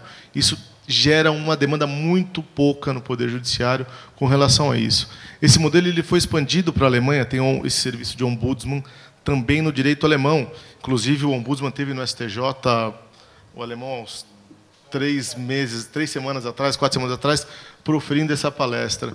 Então, muito mais do que a gente falar do que os bancos, do que os setores estão fazendo, eu acho que a mensagem que eu queria deixar aqui é que esse problema existe hoje e precisamos criar mecanismos para diminuir esse problema de acesso, de ter muitas demandas do judiciário, porque isso é custoso para o Brasil, para o Poder Judiciário, que poderia estar tratando coisas mais relevantes, teses mais relevantes sendo trabalhadas no Poder Judiciário, do que ficar resolvendo conflitos, às vezes, de um montante tão pequeno. E também é diminuir custo para a população, né, que vai ter uma demanda mais rápida, um serviço mais rápido, e para os bancos ou para as empresas. E resolver que vão problemas ter um mesmo, porque as pessoas, quando chegam no banco, quer dizer, elas estão com um problema efetivamente para resolver. Então, em relação, até eu comento com Vossa Excelência, que esse costume, né, de mutirões, de solução de conflito, extrajudicial, policial, desde o início que eu entrei na Caixa, eu brinco que foi a própria conciliação que me escolheu, não foi eu que escolhi a conciliação, porque eu era novinho, tinha acabado de passar no concurso, a primeira missão minha foi lá com a doutora Daldice, que é a doutora Daldice em Santos, que é uma juíza pioneira aqui em São Paulo, que iniciou, né, os mutirões. Foi meu primeiro trabalho lá, né? E eu costumo fazer esse trabalho de conscienciação, né, de conscientização mesmo, da conciliação com as SRs. E eu me lembro que, quando eu fui chamado, faz 1 ano e meio que eu estou como coordenador de conciliação na Caixa Econômica Federal, e o meu gerente, uma pessoa muito inteligente, com muita visão, era para ele estar aqui nesse momento, infelizmente ele não está, mas ele me chamou e falou: olha, o senhor está coordenador de conciliação. Aí, obviamente, né, eu esperei, eu vou receber aqui uns 25 advogados, terei uma sala grande, né, trabalharei mais ou menos com 120, 130 pessoas, sou o coordenador, né? Eu não recebi nada disso. E ele falou: olha, vê o que você pode fazer, uma coisa nova, vê o que você consegue fazer. Aí eu fui para a academia, né, estava fazendo a dissertação de mestrado, e falei: o que eu vou fazer agora com isso? E caiu um livrinho na minha mão, chamado, um livrinho não, uma obra fantástica, do Thomas Kuhn, que chama a revolução o progresso, o caminhar da revolução científica. Uma coisa assim. A tese dele é uma coisa fantástica. Ele diz que a nossa ciência e o nosso progresso, ele não se dá de forma paulatina. Eu descubro uma coisa hoje, descubro hoje, amanhã. Não é assim. Ele diz o seguinte: o paradigma dominante atual começa a entrar em crise. Quando esse paradigma entra em crise, surgem novos paradigmas. E, aos poucos, a sociedade vai se movendo e vai elegendo alguns paradigmas. E, quando se elege um paradigma novo, que vai sendo preponderante, dominante, ele vai atraindo atrás de si não só mudança de comportamento, mas mudança completa de visão de mundo, mudança de princípios sociológicos, princípios judiciários, até mesmo, quando um paradigma fixa numa sociedade, a mudança da forma como um casal na rua vai se cumprimentar e conversar. E eu falei, é exatamente isso que aconteceu. A conciliação é mudança de paradigma. É a mesma coisa, eu costumo falar que a gente está dentro de um castelo, a gente está acostumado a falar, olha, tem muita gente aqui dentro, vamos fazer chama o engenheiro fala, nós precisamos fazer uma escada, né, para pegar daqui para cá ou fazer um compartimento a mais. Isso é paradigma velho. Paradigma novo, o que é? Chegar o engenheiro e falar, olha, esse castelo não dá mais, acabou, tem que ser posto no chão, com tudo que ele tem de grandeza, tudo. Vamos aproveitar alguma coisa. Construir um novo castelo no mesmo lugar, mas que seja adequado às novas exigências da atualidade. Isso é novo paradigma. E na Caixa tem algumas... Eu brinco que todas as instituições, aqui deve ter vários que estão iniciando nesse novo paradigma, que tem algumas coisas que representam, né, de forma especial, esse novo paradigma. A gente fala que é a visagem, né, a cara disso. Interno na Caixa, a gente tem um normativo que realmente é assustador. Quando eu chego na superintendência, tem aqui um grupo, mesmo tanto assim, de gerentes, né, das agências, eu falo, fico quietinho, ninguém entende o que eu falei. Por exemplo, é um normativo seguinte, quando tem uma ouvidoria, isso é coisa do Jailton, que é o nosso diretor jurídico, ele criou isso. Tem uma ouvidoria e resolveu o problema. A Caixa reconheceu que errou, resolveu o problema. Acabou, né? Fantástico. Não, não acabou. Aquela ouvidoria resolvida vai para o jurídico. O jurídico vai olhar aquilo e falar, nossa, houve erro mesmo. Olha só. Vai chamar a pessoa que errou, do funcionário da Caixa, ou o sistema, muitas vezes não é a pessoa, é o sistema que errou, vai mandar um e-mail para aquela pessoa e falar o seguinte, você vai chamar o cliente de novo na agência. Você vai apertar a mão dele, abraçar e pedir desculpas, e vai pagar dano moral para ele, sem ele ter entrado na justiça. Falou, olha, a Caixa errou, tá, que aconteceu isso, eu vou lhe pagar agora mais 200, é coisa módica, mais R$200, vou aumentar, você está precisando viajar, quer um plus a mais no cartão? Vou te pagar, em função disso, é pagamento de dano moral, que você foi lesado. Isso é uma mudança de paradigma completamente assustadora. Mas é mudança de paradigma. Acabando, eu falo o seguinte até, se de futuro, olha só como é importante, se as empresas elas começam a ter a consciência de que se eu errei, eu tenho que consertar, isso o que vai mudar juridicamente para nós, que todos nós somos juristas? Mudança de princípio, vão surgir novas leis. Por que nós temos no Código de Defesa do Consumidor inversão do ônus da prova? Por causa do paradigma antigo. O bom advogado vai esconder a prova e falar, agora a prova, meu filho, né? Quero ver. Aí o juiz vai à situação, ele tem que inverter o ônus da prova. Por que nós temos responsabilidade objetiva? Por causa dos princípios e paradigmas antigos. A partir do momento que a gente mudar o paradigma e aplicar isso efetivamente na sociedade, até a lei muda. Até a lei vai mudar. Eu abraço a conciliação, adoro, e estamos aí trabalhando com isso. Temos que encerrar essa rodada. Mara, posso só dar uma informação de utilidade pública? Só para entender como ficou organizado aqui os cursos. Primeiro é um curso que vai ser dado pelo CNJ presencial, com dia 7 de abril, que vão ser curso para formação de instrutores para prepostos. Depois, curso pela ENAM do Ministério da Justiça, em maio, que é um curso virtual para 1.500 prepostos. E em junho, foi anunciado agora, nós vamos ter um MOC, que é um curso para qualquer pessoa, aí não é para preposto, para qualquer pessoa conhecer as técnicas mínimas de mediação para ir para qualquer pessoa da população. Eu preciso encerrar, porque eu já estourei o tempo, né? Vocês veem que aqui é eu que estouro, a mediadora que estoura o tempo, não são vocês. Mas é porque essa discussão é muito interessante. Eu queria chamar a atenção, porque eu, como cubro a área econômica e financeira, falo muito com clientes de bancos, quer dizer, eles falam comigo, eles vivem mandando e-mails. E existe uma frase que eu achei muito bem colocada num evento do Sebrae que eu tive a oportunidade de participar. Alguém colocou uma frase seguinte: os advogados de bancos, eles não constroem pontes, eles constroem muros. E, olha, vocês não têm noção, o banco não tem noção do quanto isso impede o desenvolvimento de várias coisas.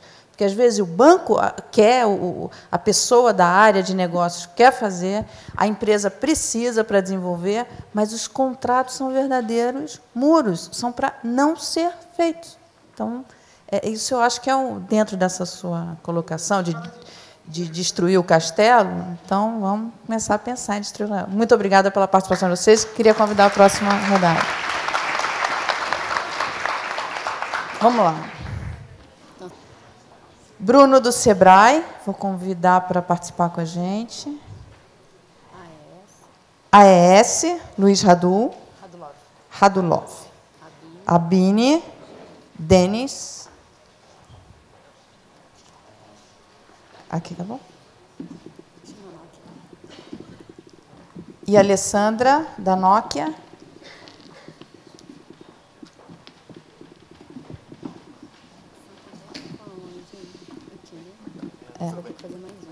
Ok. Tá bom. Tá bom. Eu prometo que eu não...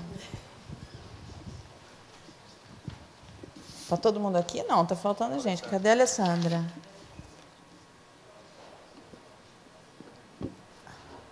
A Alessandra pensou bem e desistiu de vir. Não? Então chama o Santander.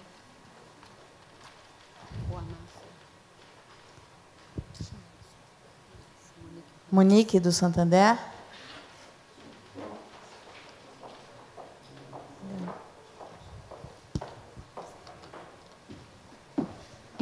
E agora 2 convidados. Ninguém. Do que vocês têm medo, gente? Ninguém.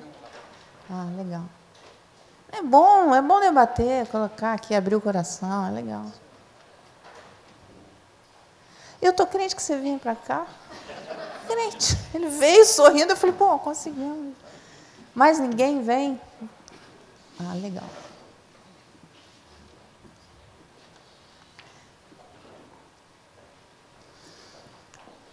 Para a gente começar aqui o debate, eu queria chamar a atenção uma experiência que eu tenho com os ouvintes, telespectadores lá da TV e tal. Eles mandam muito e-mails com seus problemas.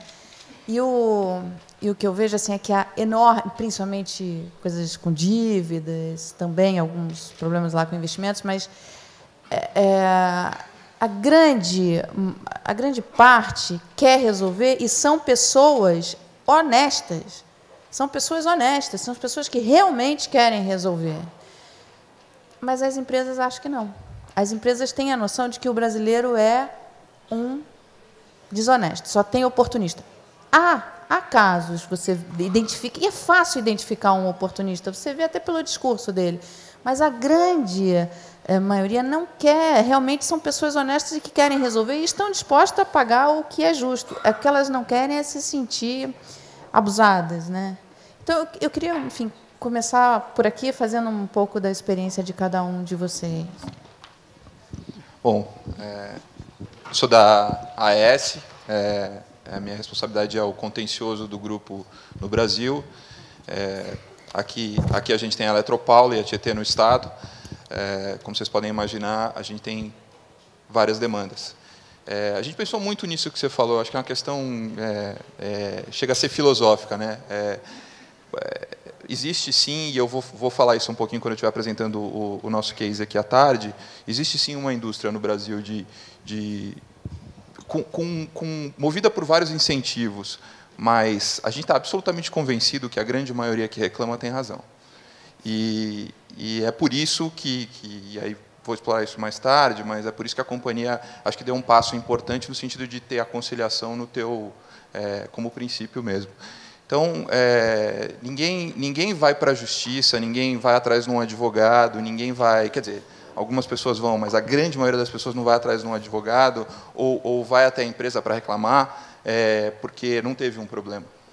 Pode ser uma questão de comunicação, pode ser uma questão de entendimento, mas muitas vezes pode ser um problema, uma falha no fornecimento do serviço, no produto que ela comprou, no atender às expectativas, etc. Então, eu acho que quem tem a intenção de conciliar, quer dizer, e aí eu falo da perspectiva da empresa, precisa acreditar nisso. Quer dizer, nenhum processo é infalível, por mais que as companhias invistam muito na melhoria de processo o tempo inteiro, porque, sem dúvida, isso traz dinheiro, né? Mas todo mundo erra. E a atitude da BP é um caso que eu também acompanhei com interesse pessoal, é um caso gigante, imenso, e a primeira coisa que eles fizeram foi levantar a mão e dizer: erramos e nós vamos consertar.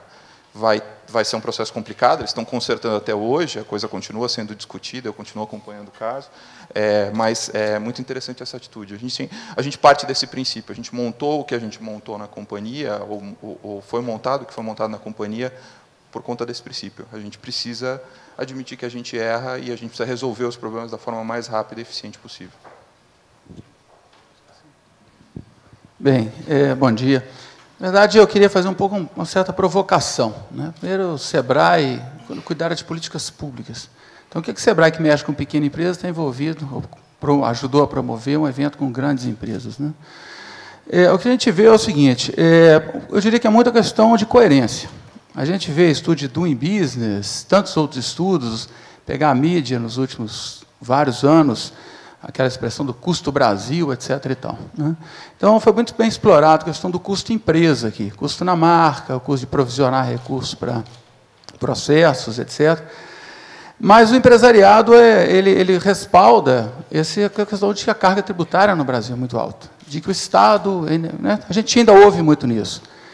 E a gente constrói uma parceria, inicialmente, por ser uma política pública com o CNJ, com o Ministério da Justiça, e a gente percebe, né, que esse custo do judiciário, como foi dito, 40% dos 25 milhões de processos vem da iniciativa privada. Então, a incoerência.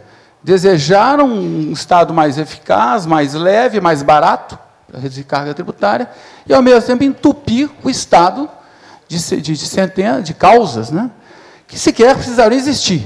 Então, do ponto de vista de ambiente de negócio, e os pequenininhos têm uma dificuldade muito maior de enfrentar esse peso enorme. Então, chegar no eixo do novo paradigma, como falou o colega da Caixa aí, não é isso? Então, e tem outras questões meio filosóficas. Ganhar um processo na justiça, primeiro alguém vai ser o perdedor. Então, alguém já saiu com senso de injustiça, normalmente, né? E mesmo o ganhador, quando a sentença é arbitrada, provavelmente ele não sai dali, eu acho que eu mereço mais, porque muitas vezes não reparou o sentimento que ele tinha, aquela coisa que foi dito, vários, que a pessoa poder chegar e falar. Até porque todo o processo alimenta esse ódio, essa briga, né? Crescendo, aquela catarse lá. Então, a questão nossa é o SEBRAE. Então, entende o seguinte, nós temos aqui algumas maiores empresas privadas do Brasil. Não é? Elas têm relações com um número enorme de fornecedores e distribuidores, mas principalmente com a sociedade, com os consumidores.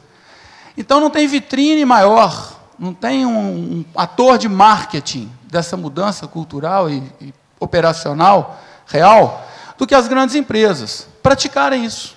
Chamar um consumidor para conversar e fazer, por exemplo, que a Caixa mostrou que ele vai ver outros casos hoje. Isso muda. O cara vai fazer talvez a mesma coisa com o vizinho, com a questão familiar, com o dono da vendinha, que ele tem uma pendenga lá na conta, etc, etc. Então, a nossa sacada, o interesse do SEBRAE, explicitando, é esse. É ter as grandes empresas fomentando a mudança de um ambiente que hoje é muito ruim para as pequenas, não estão dando conta. Então, é essa questão da cultura, mas na prática, né? Os escritórios de advocacia, o caso lá do Vila Real, os escritórios que ele comentou lá nos Estados Unidos, chamava para conversar, eles não estavam prontos. Então, nós temos uma mudança real, logística, de treinamento, de sistemas. Como falou o secretário aqui, não é? Nós precisamos agora um trabalho meio braçal. de ter programas, ter sistemas, ter treinamentos. Então, é um lado que a gente também quer ser parceiro, e a CACB, a ideia é que possa ajudar nisso. Ok, a intenção existe, agora vamos botar para funcionar. Então, a ideia do SEBRAE é ter as grandes empresas aí engajadas em mudar essa realidade, que custa muito para todos nós. E para a pequena empresa é decisivo. É mortal. Muitas vezes, se ela Dói vai na grande, ou mata não, o pequeno. Exatamente, se ela vai ou não viver. Bem, boa tarde a todos. Eu estou aqui representando a Associação Brasileira da Indústria Elétrica e Eletrônica, a ABINE, especialmente as indústrias de aparelhos celulares e computadores, que também, como foi dito aqui pelos colegas, lida muito com massa, com os consumidores, e que, invariavelmente, em função dos processos, evidentemente, que também acabam gerando alguns conflitos, seja com o PROCON ou até mesmo o consumidor indo ao judiciário. E, evidentemente, que, como também foi dito aqui pelos colegas, as empresas investem no diagnóstico, para detectar qual é a causa do volume de reclamações que levam os consumidores a ir ao PROCON, ou eventualmente até mesmo ao judiciário. E, nesse diagnóstico, muitas vezes, o índice maior mostra que é a informação, como operar o aparelho. Os aparelhos celulares, computadores, eles têm uma evolução muito rápida. Troca-se o aparelho, às vezes é um problema de software que ele não sabe como operar, e que ele entende, então, que o problema não é do software, mas sim do aparelho, o aparelho que não está funcionando. Então, ele leva ele a ir ao PROCON e fazer algumas reclamações quanto ao funcionamento. Isso levou, então, a ABINE, pelos seus associados, a editar um código de autorregulação, disciplinando a relação da indústria com os seus consumidores. E o que levou, então, até a uma aproximação da ABINE com o Ministério da Justiça, numa questão específica de aparelhos celulares, com vistas a editar uma norma, que vai ocorrer aí nos próximos dias, para facilitar o acesso do consumidor, não só às informações de uso do aparelho, mas principalmente evitando o conflito de ir ao judiciário, obrigando, então, as empresas, quando for o caso, a trocar o aparelho, a dar a devida orientação. Então, evidentemente, que o maior cliente é o consumidor, então a gente não duvida da informação que ele traz para nós. Acreditamos que, de fato, ele está tendo algum problema, a gente precisa resolver. Então, nessa linha, a entidade tem, pelos seus associados, adotado essas condutas, acreditando que, com isso, evitaremos uma judicialização desses tipos de conflitos. Você vê que em todos os setores que a gente está participando aqui da Arena, né, e a gente está ouvindo, essa comunicação com o cliente na origem gera, quer dizer, você lê o manual de qualquer aparelho eletrônico, você tem que ser um cientista espacial, passar por Harvard, algumas coisas assim, para você entender uma boa parte daquilo ali. Muita coisa não está escrita em português. Você vê que, na origem, você poderia resolver boa parte dos conflitos, chegar a ter um conflito, né? Vamos lá? Vamos.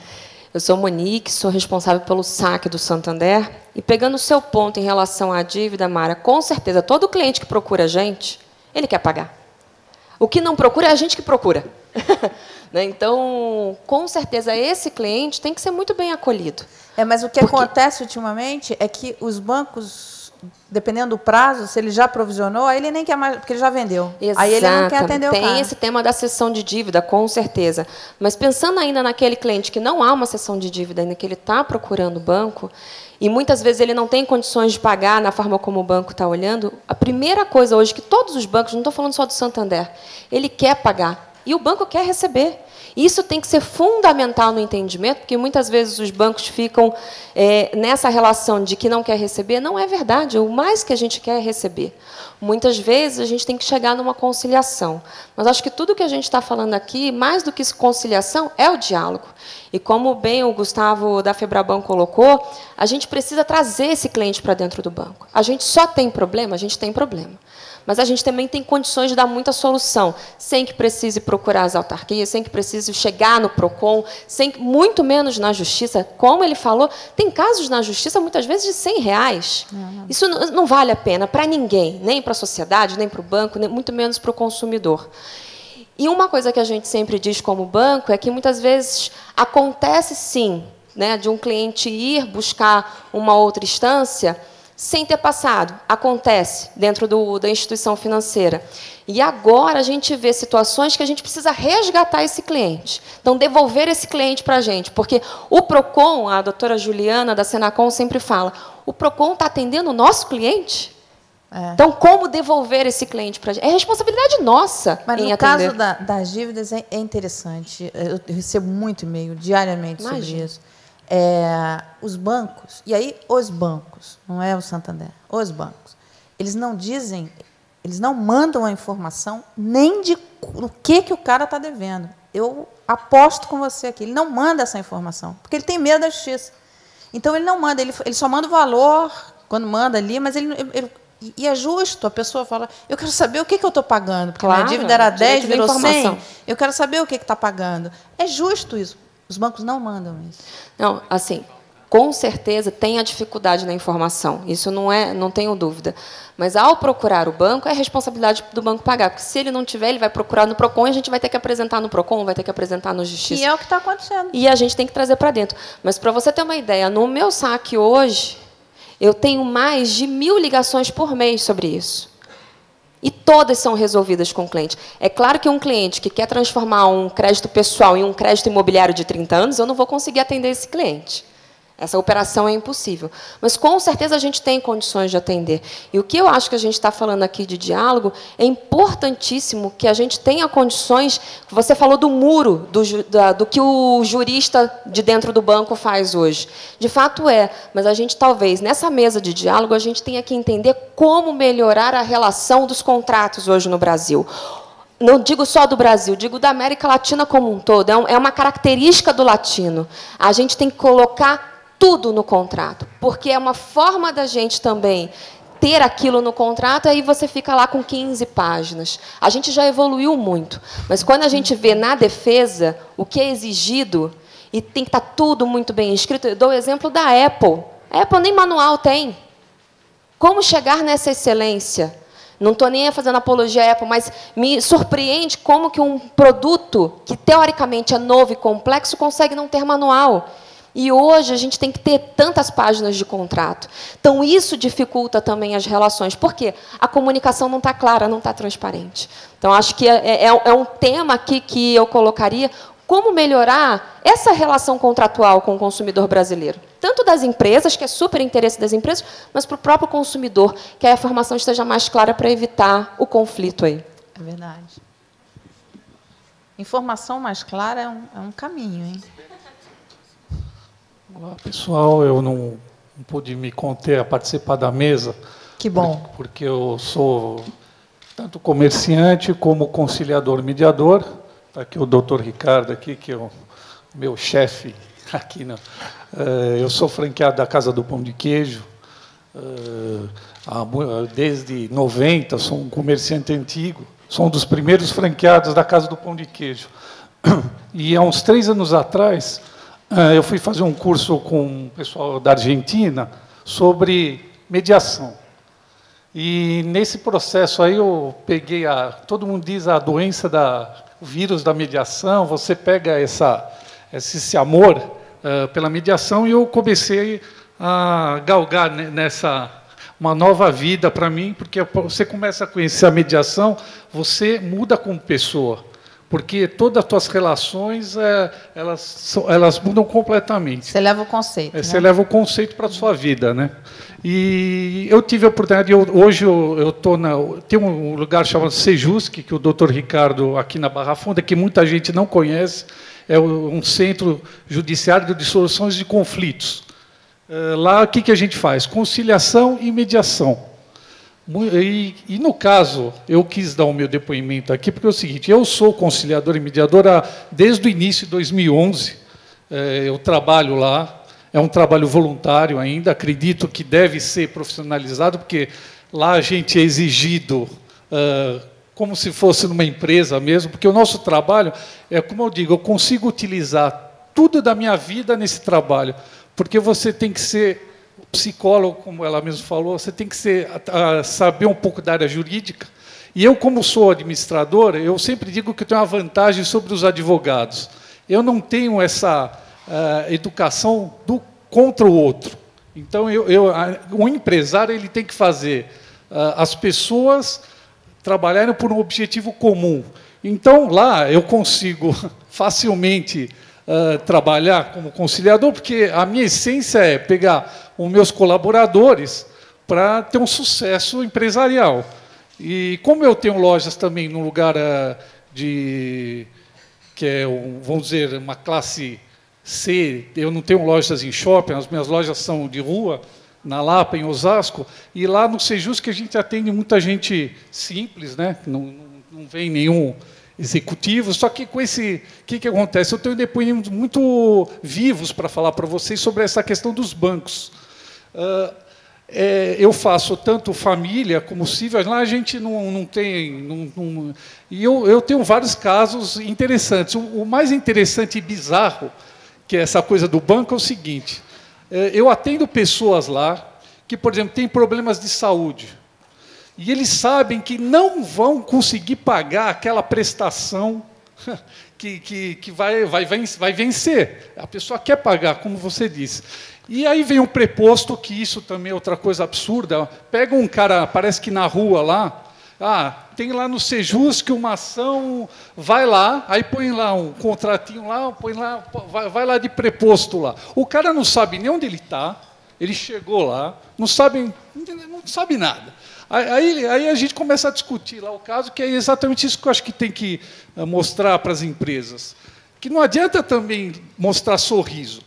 Porque você lá tem um sorriso, e se não tiver uma proposta, não adianta, não vai chegar... A gente fica lá trabalhando com o quê? Ele deve isso, deve aquilo, mas não tem proposta, então também não adianta. Então, o cúmulo é tão absurdo que é o seguinte: o preposto fala assim, atrasa o pagamento, porque daqui 1 ano, 2 anos, eles vão te chamar, eles vão lembrar de você. Tocou num ponto importantíssimo. Isso é recorrente.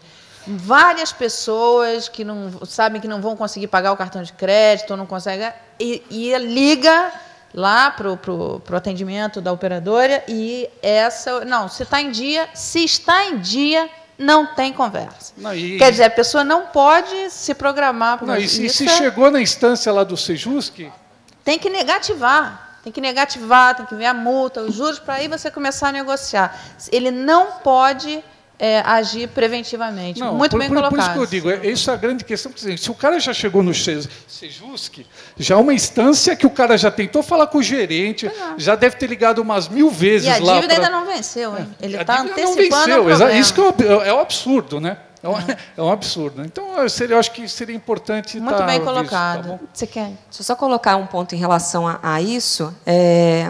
Não vou saber dizer exatamente de todos os bancos, mas falando aqui, existem produtos hoje nos bancos, que, por exemplo, vou dar o exemplo do Santander, que chama CP Preventivo, que vai exatamente nessa linha, onde eu consigo colocar a dívida do cartão de crédito, a dívida do cheque especial, e fazer com os juros de um crédito pessoal. Então, exatamente, eu acho que o pleito da sociedade aí em cima disso, não vou dizer que você não teve algum caso do Santander, que é bem provável que tenha tido, mas que os bancos estão voltados a ver esse tipo de necessidade e criando produtos e serviços para isso. É um caminho. A gente tem que começar a trabalhar isso. Que é mais ou menos, porque esse serviço que você está falando, tem vários bancos que tem, mas aí ele oferece um crédito para que a pessoa faça a prestação, a dívida do cartão. Isso é específico cartão de crédito, para pagar em parcelados com juros de 5% ao mês e o cartão livre. Isso é uma armadilha para o cara. Eu digo CP Preventivo juntando tudo. Cheque especial, cartão de crédito. Ele só está adiando o problema, né, na verdade. É com crédito. Bom, boa tarde. Meu nome é Simone Negrão, sou diretora jurídica preventiva do Grupo Segurador Banco do Brasil e Mafre. O que eu gostaria de trazer aqui à discussão é que, antes da mediação, quando o problema chega nas nossas mesas, de um consumidor, eu acho que a gente tem que fazer uma mediação interna nas nossas empresas. Por quê? Empresas muito grandes são extremamente departamentalizadas. E aí, acho que a visão integrada de um único problema. Então, todas as reclamações de saque, de ouvidoria, de jurídico, como tratar isso de uma única forma para que as empresas tenham um entendimento único daquela questão. Eu acho que a gente, chegando neste ponto, a gente consegue diminuir, e muito, né, os problemas do judiciário e PROCON, porque, muitas vezes, internamente, a gente não tem um consenso daquele problema. Você sabe, quando uma questão chega no judiciário, de que é um problema de escrita de produto. O produto não foi claro. Aí você vai na área de produto, a pessoa, obviamente, ela quer defender o produto dela, mas não se trata de defender, eu acho que é melhoria. Então, eu acho que a gente mudando um pouco o aspecto dentro da empresa, que a gente tem uma visão sistêmica de que o problema não é do jurídico. Eu, como jurídico, procuro a todo momento construir pontes de que, olha, vamos melhorar o produto, vamos deixar mais claro para que a gente faça efetivamente um preventivo atuante, que dê resultado. Então, essa era o que eu gostaria de colocar, que eu acho que uma das melhores práticas que a gente pode fazer é unir todo tipo de reclamação e tratá-las unicamente. Era isso. Bem, eu queria agradecer a participação de vocês. Tem que iniciar uma nova rodada, eu já estourei o tempo. Então, muito obrigada.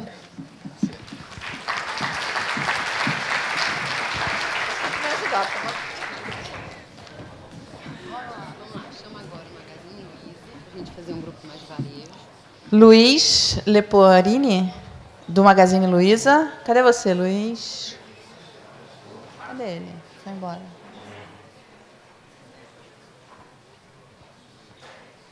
Desistiu. Então, vamos lá, Pão de Açúcar. Pão de Açúcar, Felipe. Aqui, ó, tá ali. Você é o Pão de Açúcar ou você é o Magazine Luiza? Que bom, você não fugiu. Felipe, do Pão de Açúcar.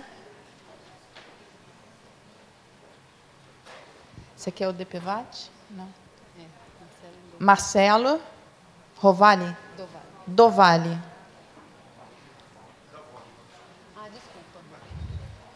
A culpa é dela, Marcelo, não é minha. É toda minha. E aqui a Aline Salles, da MV. Aline Salles, da MV.com.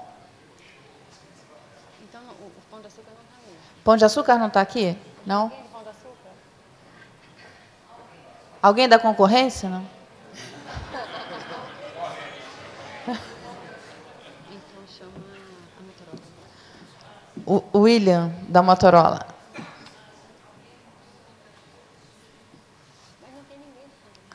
Não tem ninguém. Tem alguém do Carrefour? Do Walmart? Não. O Walmart tem? Ah, legal. Vai. Pronto. Vamos fazer a última, então. Tá.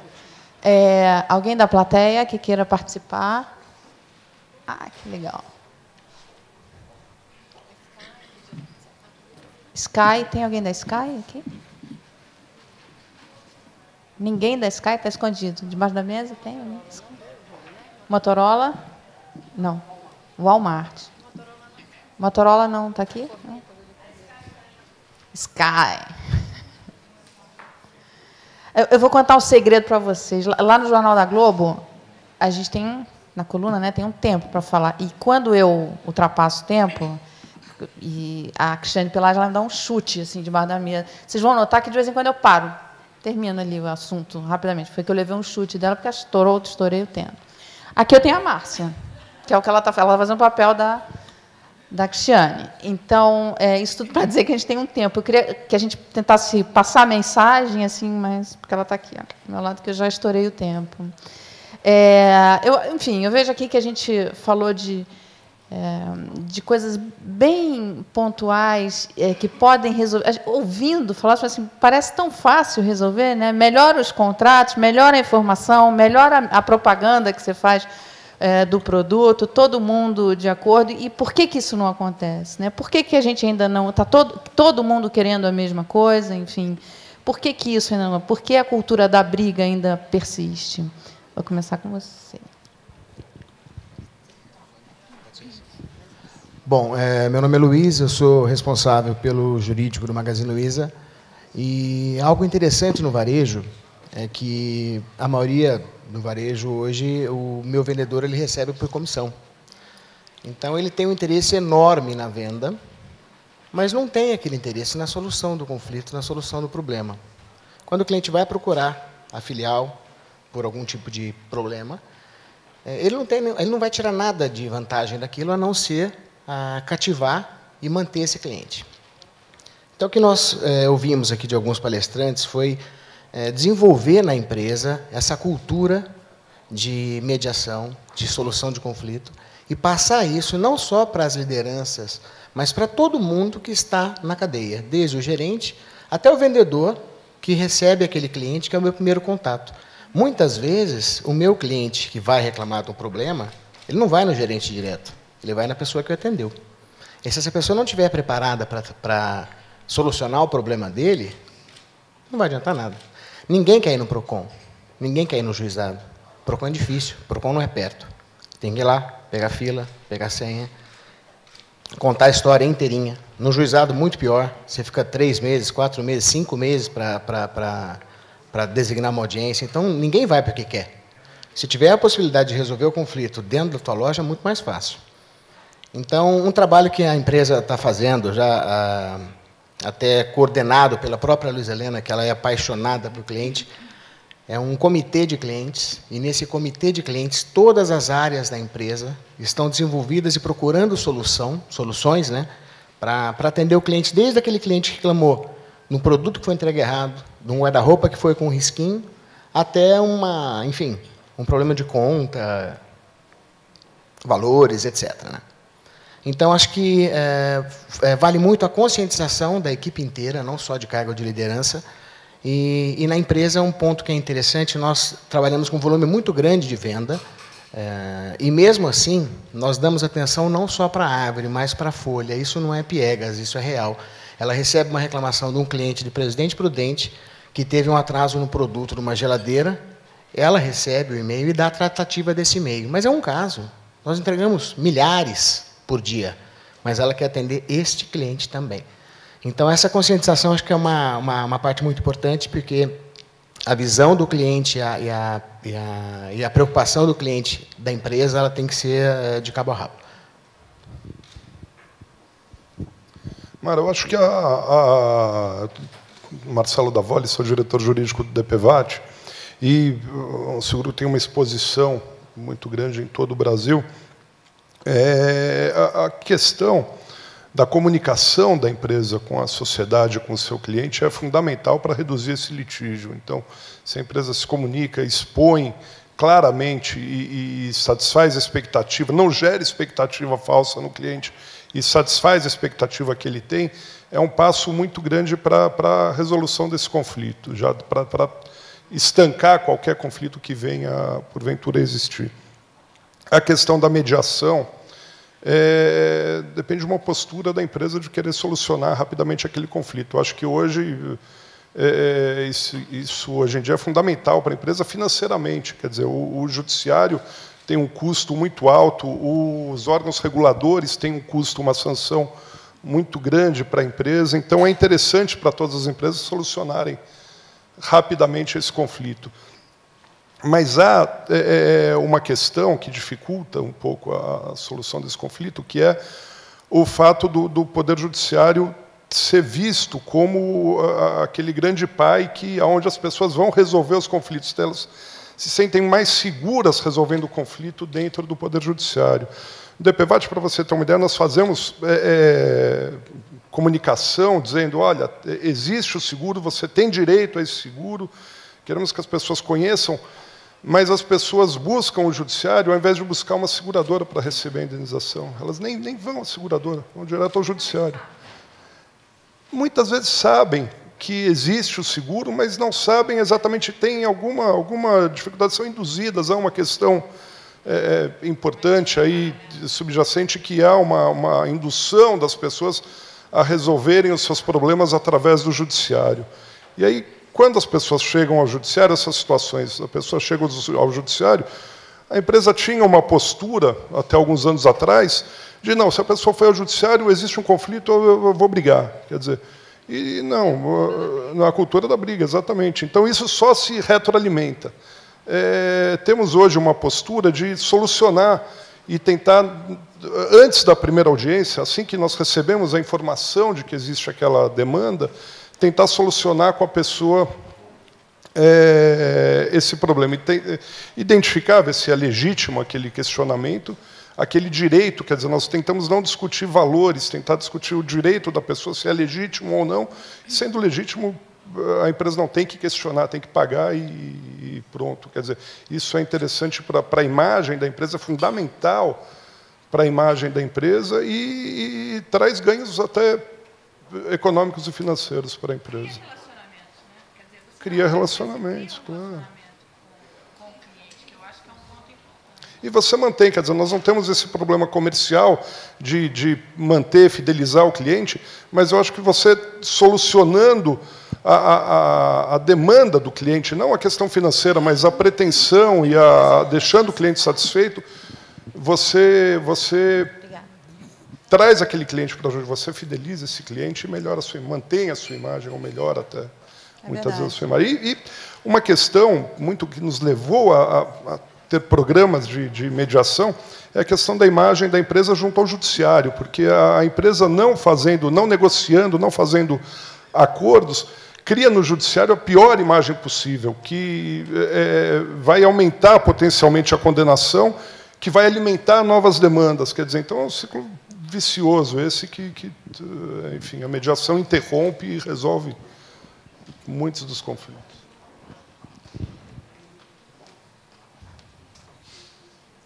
Boa tarde, meu nome é Aline, eu sou da MV, né, a máquina de vendas das marcas Ricardo Eletro, Insinuante, Citilar. Somos um grupo varejista. E eu trabalho na divisão do e-commerce. Não sou do jurídico, não sou advogada, acho que é uma das poucas aqui. Eu sou justamente da área que gera esse tipo de problema, né? Então, sou responsável pela distribuição, que é entrega ao cliente, atendimento ao cliente, e outras áreas de apoio. Então, nós estamos num momento diferente. Nós não estamos investindo agora em conciliação, né? A gente resolveu, o grupo resolveu, né, assim, assumir a sua própria responsabilidade, como a gente falou, né? Quando vai conquistar um cliente, ele é maravilhoso. Quando ele entra com o processo, ele é um inimigo, né? E não tem jeito, assim, 99,9% das situações o cliente tem, de fato, razão de procurar, ele tentou, né? Os clientes não vão direto a um órgão, eles ligam na empresa para tentar resolver o problema. Então, assim como a ouvidoria do CIT mencionou, nós estamos trabalhando na prevenção disso. Então, ao invés de nos preocuparmos com a resolução no PROCON ou junto ao JEC e tudo mais, nós estamos investindo fortemente em sistemas, em criação de áreas que a gente tem chamado de preventivo, que é monitorar todas as compras do consumidor e atuar antes que aconteça algum problema, né? Nós já estamos vendo resultados bem positivos disso, então a nossa preocupação tem sido em como nós evitamos o desgaste, a frustração para o cliente. E o estoque de problemas? Oi? O estoque de problemas, como é que vocês resolvem? O estoque de problemas é atuando e resolvendo junto com aquele consumidor, não tem jeito. É porque ele não recebeu o pedido que ele fez, é porque ele não recebeu o reembolso financeiro que ele teria direito. Então, nós estamos atuando em eliminar os problemas que nós temos e investindo em sistemas para ter uma melhor informação sobre isso.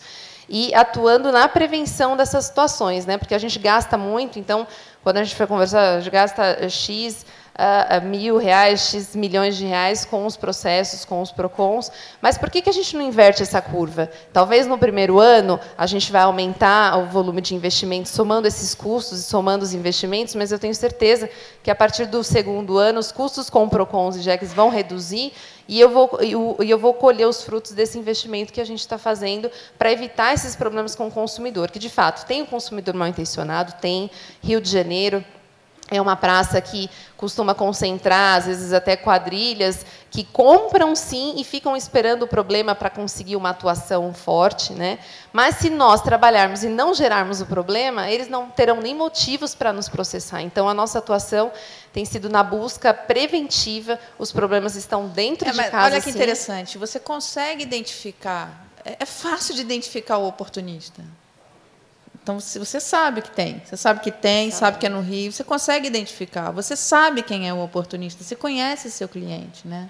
Daí o seu sucesso no negócio, inclusive. Então, quer dizer, você sabe ver quando é que ele é oportunista e quando não é. Então, você pode, quem não é, resolver na conciliação, sem deixar que ele chegue no judiciário. Mas né? se você não dá motivo para o oportunista, ele também não tem nem como entrar no judiciário. Então, o nosso investimento tem sido nisso, em pessoas, sistemas, em processos, como a gente muda essa visão e a gente investe para que o cliente seja bem atendido, e aí, como uma das consequências, ele nem precise procurar o judiciário para resolver o seu problema, que, na verdade, nós quem causamos. Então, essa tem sido o nosso foco de atuação.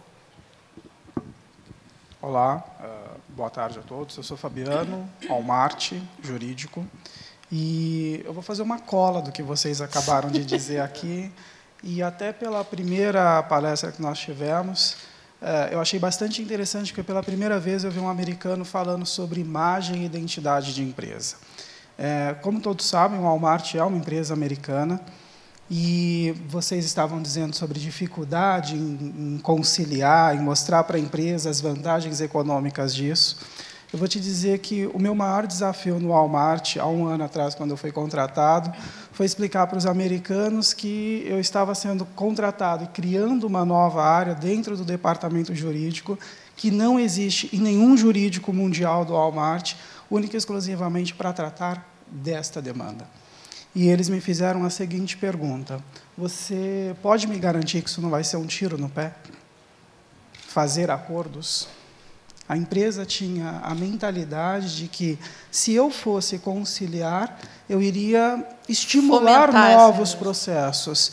E eu disse, depende de como nós vamos fazer. A estratégia é essa, eles me deram uma meta, não vou dizer números, mas a gente atingiu 6 vezes mais os números que a empresa queria. Hoje nós temos uma tratativa muito melhor com o consumidor, mas muita coisa a ser melhorada. Um outro ponto que eu gostaria de dizer aqui é a respeito do judiciário. Eu acho que a empresa ela tem uma movimentação hoje muito boa em relação a querer conciliar e até de mudar a consciência que nós tínhamos no passado como advogados, de como um litígio era a melhor ou a única saída para a solução de problemas. Hoje eu acho que os jurídicos das empresas estão se modificando e, principalmente, buscando a parte da conciliação e não uma boa briga. Ou seja, o bom acordo é muito melhor. Isso apresenta respeito ao consumidor. Mas nós temos uma ponta que seria interessantíssimo, um fórum inteiro para discutir, que é como o judiciário também abraça esses consumidores de modo a garantir direitos que não são direitos, ou de simplesmente adotar demandas que não deveriam ser adotadas. Ou seja, óbvio, as empresas erram, nós sabemos disso. Não vamos ser hipócritas de dizer que as empresas são perfeitas ou que as soluções dos conflitos nos canais transacionais, no saque ou nas ouvidorias resolvam tudo. Não é isso. Mas nós também precisamos de apoio do Poder Judiciário para poder ter essas demandas afastadas e melhor resolvidas, ou seja, melhor julgadas.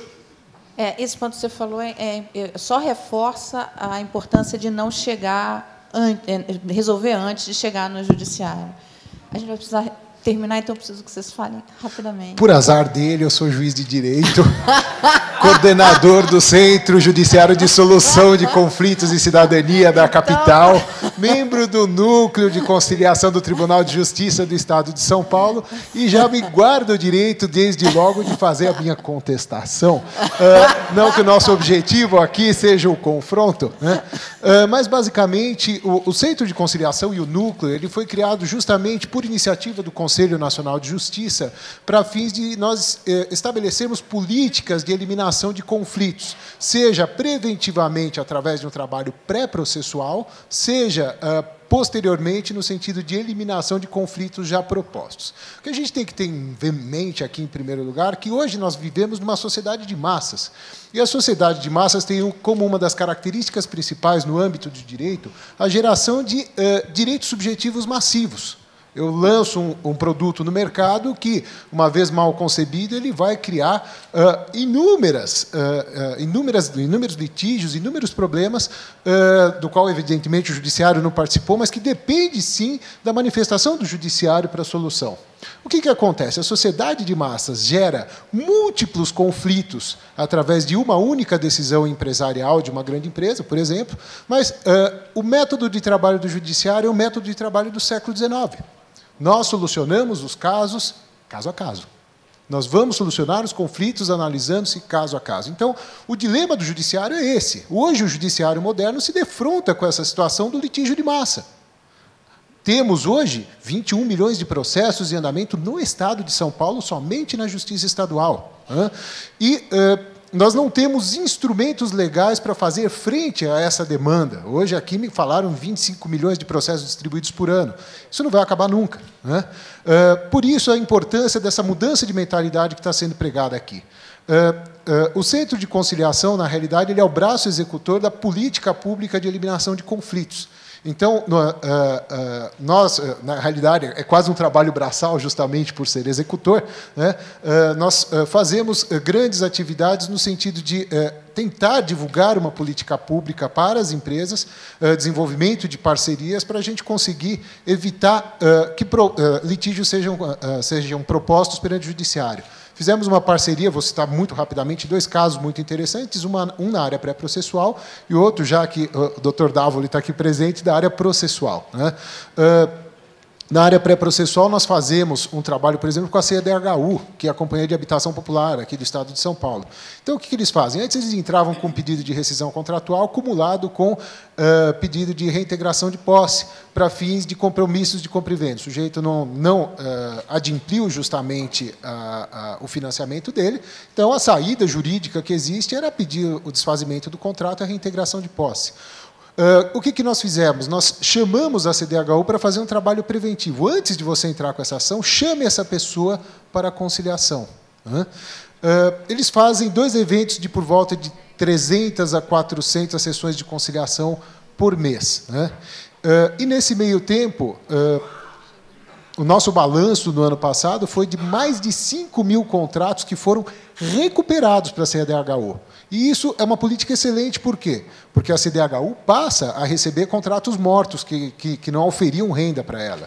Num segundo momento, a gente está evitando um processo que entraria no judiciário, demoraria 5 anos. É um tipo de processo que vai para a mesa do juiz. O Dr. Dávoli colocou com muita certeza isso. Olha, poxa vida, eu vou decretar a rescisão do contrato e reintegração plena na posse, é uma família pobre. Não, eu vou dar um efeito suspensivo, deixa a parte recorrer no tribunal, vai morar 2, 3 anos de graça. Então, o juiz, a gente tem um certo sentido de benevolência que, gosto ou não, tempera a nossa atividade. E, no final, tocava o problema para frente. Então, o processo durava uns 5 anos lá na frente do judiciário. Agora, principalmente, a nossa preocupação principal dentro do judiciário é justamente o problema social. Então, o que acontece? 5 mil famílias que iam perder a moradia. E hoje elas têm essa moradia mantida, justamente por quê? Porque se faz um trabalho preventivo de recuperação de clientela, que gera renda para as empresas e fideliza o cliente. Isso na área pré-processual. Na área processual, o dano já foi feito, o processo já ingressou, a gente tem a função de organizar formas de eliminação massiva desses conflitos. A gente faz isso no mutirão do DPVAT, em que as pessoas entram com o processo, nós puxamos esse processo do DPVAT para ser resolvido no centro de conciliação. No dia, nós já temos lá a vistoria, a pessoa é submetida a uma perícia, sai o laudo no próprio dia, uma vez que o perito está presente, com representantes sempre qualificados, o que foi muito importante aqui, foi colocado. Temos prepostos qualificados, aptos a fazer a proposta ali de acordo entre as partes. A proposta é feita no ato, um processo que talvez durasse 2, 3, 4, 5 anos, é encerrado aí num período de 6 meses. Só para o Dr. Dávoli saber, a gente copiou esse modelo, para causas de INSS de aposentadoria previdenciária. né? E processos que durariam 5, 10 anos, no final das contas, são resolvidos também. Tudo bem, é um mutirão, é algo transitório. O mutirão sempre me traz associada a ideia de, olha, vamos quebrar o galho, fazer algo correndo ali, mas é algo que tende a ser perenizado mais à frente. Mas a gente consegue, por exemplo, garantir agora a eliminação, o pagamento de benefícios previdenciários. Então, é uma experiência nova que está sendo feita, nós temos casos muito bem-sucedidos desse trabalho e, mais uma vez, tanto o Centro de Conciliação como o núcleo aqui do Tribunal de Justiça do Estado de São Paulo se coloca à disposição de todos aqui para a gente tentar fazer esse tipo de atividade. Eu vou precisar encerrar o nosso coisa. Então você... Eu vou ser breve. Meu nome é Elizabeth Wolff, eu sou gerente do jurídico da Sky. Como eu estou na empresa já há um longo período, há 10 anos, eu posso garantir que o cliente é o que a gente tem de mais importante. A gente realmente se preocupa muito com isso, de não só conquistar, mas de mantê-lo também na nossa base, porque dependemos dele. Sabemos também que é uma questão cultural e regional, essa preocupação das pessoas de se socorrerem do judiciário, como se só ali é que elas pudessem garantir os seus direitos, não só do ponto de vista do consumidor, mas também do ponto de vista trabalhista e até de família. Quem já atua na área sabe que as pessoas se sentem mais confortáveis ou seguras achando que tem um juiz ao lado delas, né? Nós nos preocupamos com isso, sabemos que, dentre os que reclamam na justiça, existem os aproveitadores, mas que, na grande maioria, como alguém já disse aqui hoje, eles se sentiram lesados por algum motivo e vão lá reclamar. A Sky tanto se preocupa com isso, que trabalha fortemente no preventivo, treinando principalmente todas as áreas da empresa, não só se preocupando com a questão tecnológica para prestar um serviço de qualidade, de excelência, mas também no call center, no atendimento. Temos mais de 10 mil pessoas. Você vê que você tocou num ponto que é importantíssimo, né? Que é pessoas. A gente está falando de pessoas. Então, quando você fala da previdência, das casas, nós estamos falando de pessoas que estão pegando suas aposentadorias, né? Quer dizer, são pessoas, né? É complicado você... Então, a gente investe mesmo fortemente em todas as áreas, tecnológica para prestar um melhor serviço, mas também de call center, treinamento em vendas e instalação.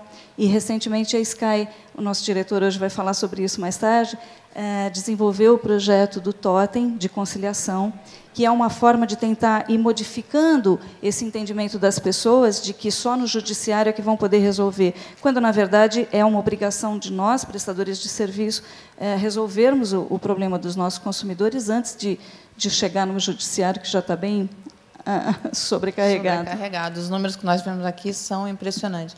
Obrigada. Eu quero pedir desculpas, porque eu estourei muito tempo, mas, como jornalista, eu ouvi informações aqui importantíssimas. Parabenizar, mais uma vez, o SEBRAE e os parceiros que proporcionaram. Espero que iniciativas como essa continuem. Pedir desculpas à Cláudia, que é a próxima palestrante. E muito obrigada à participação de todos vocês.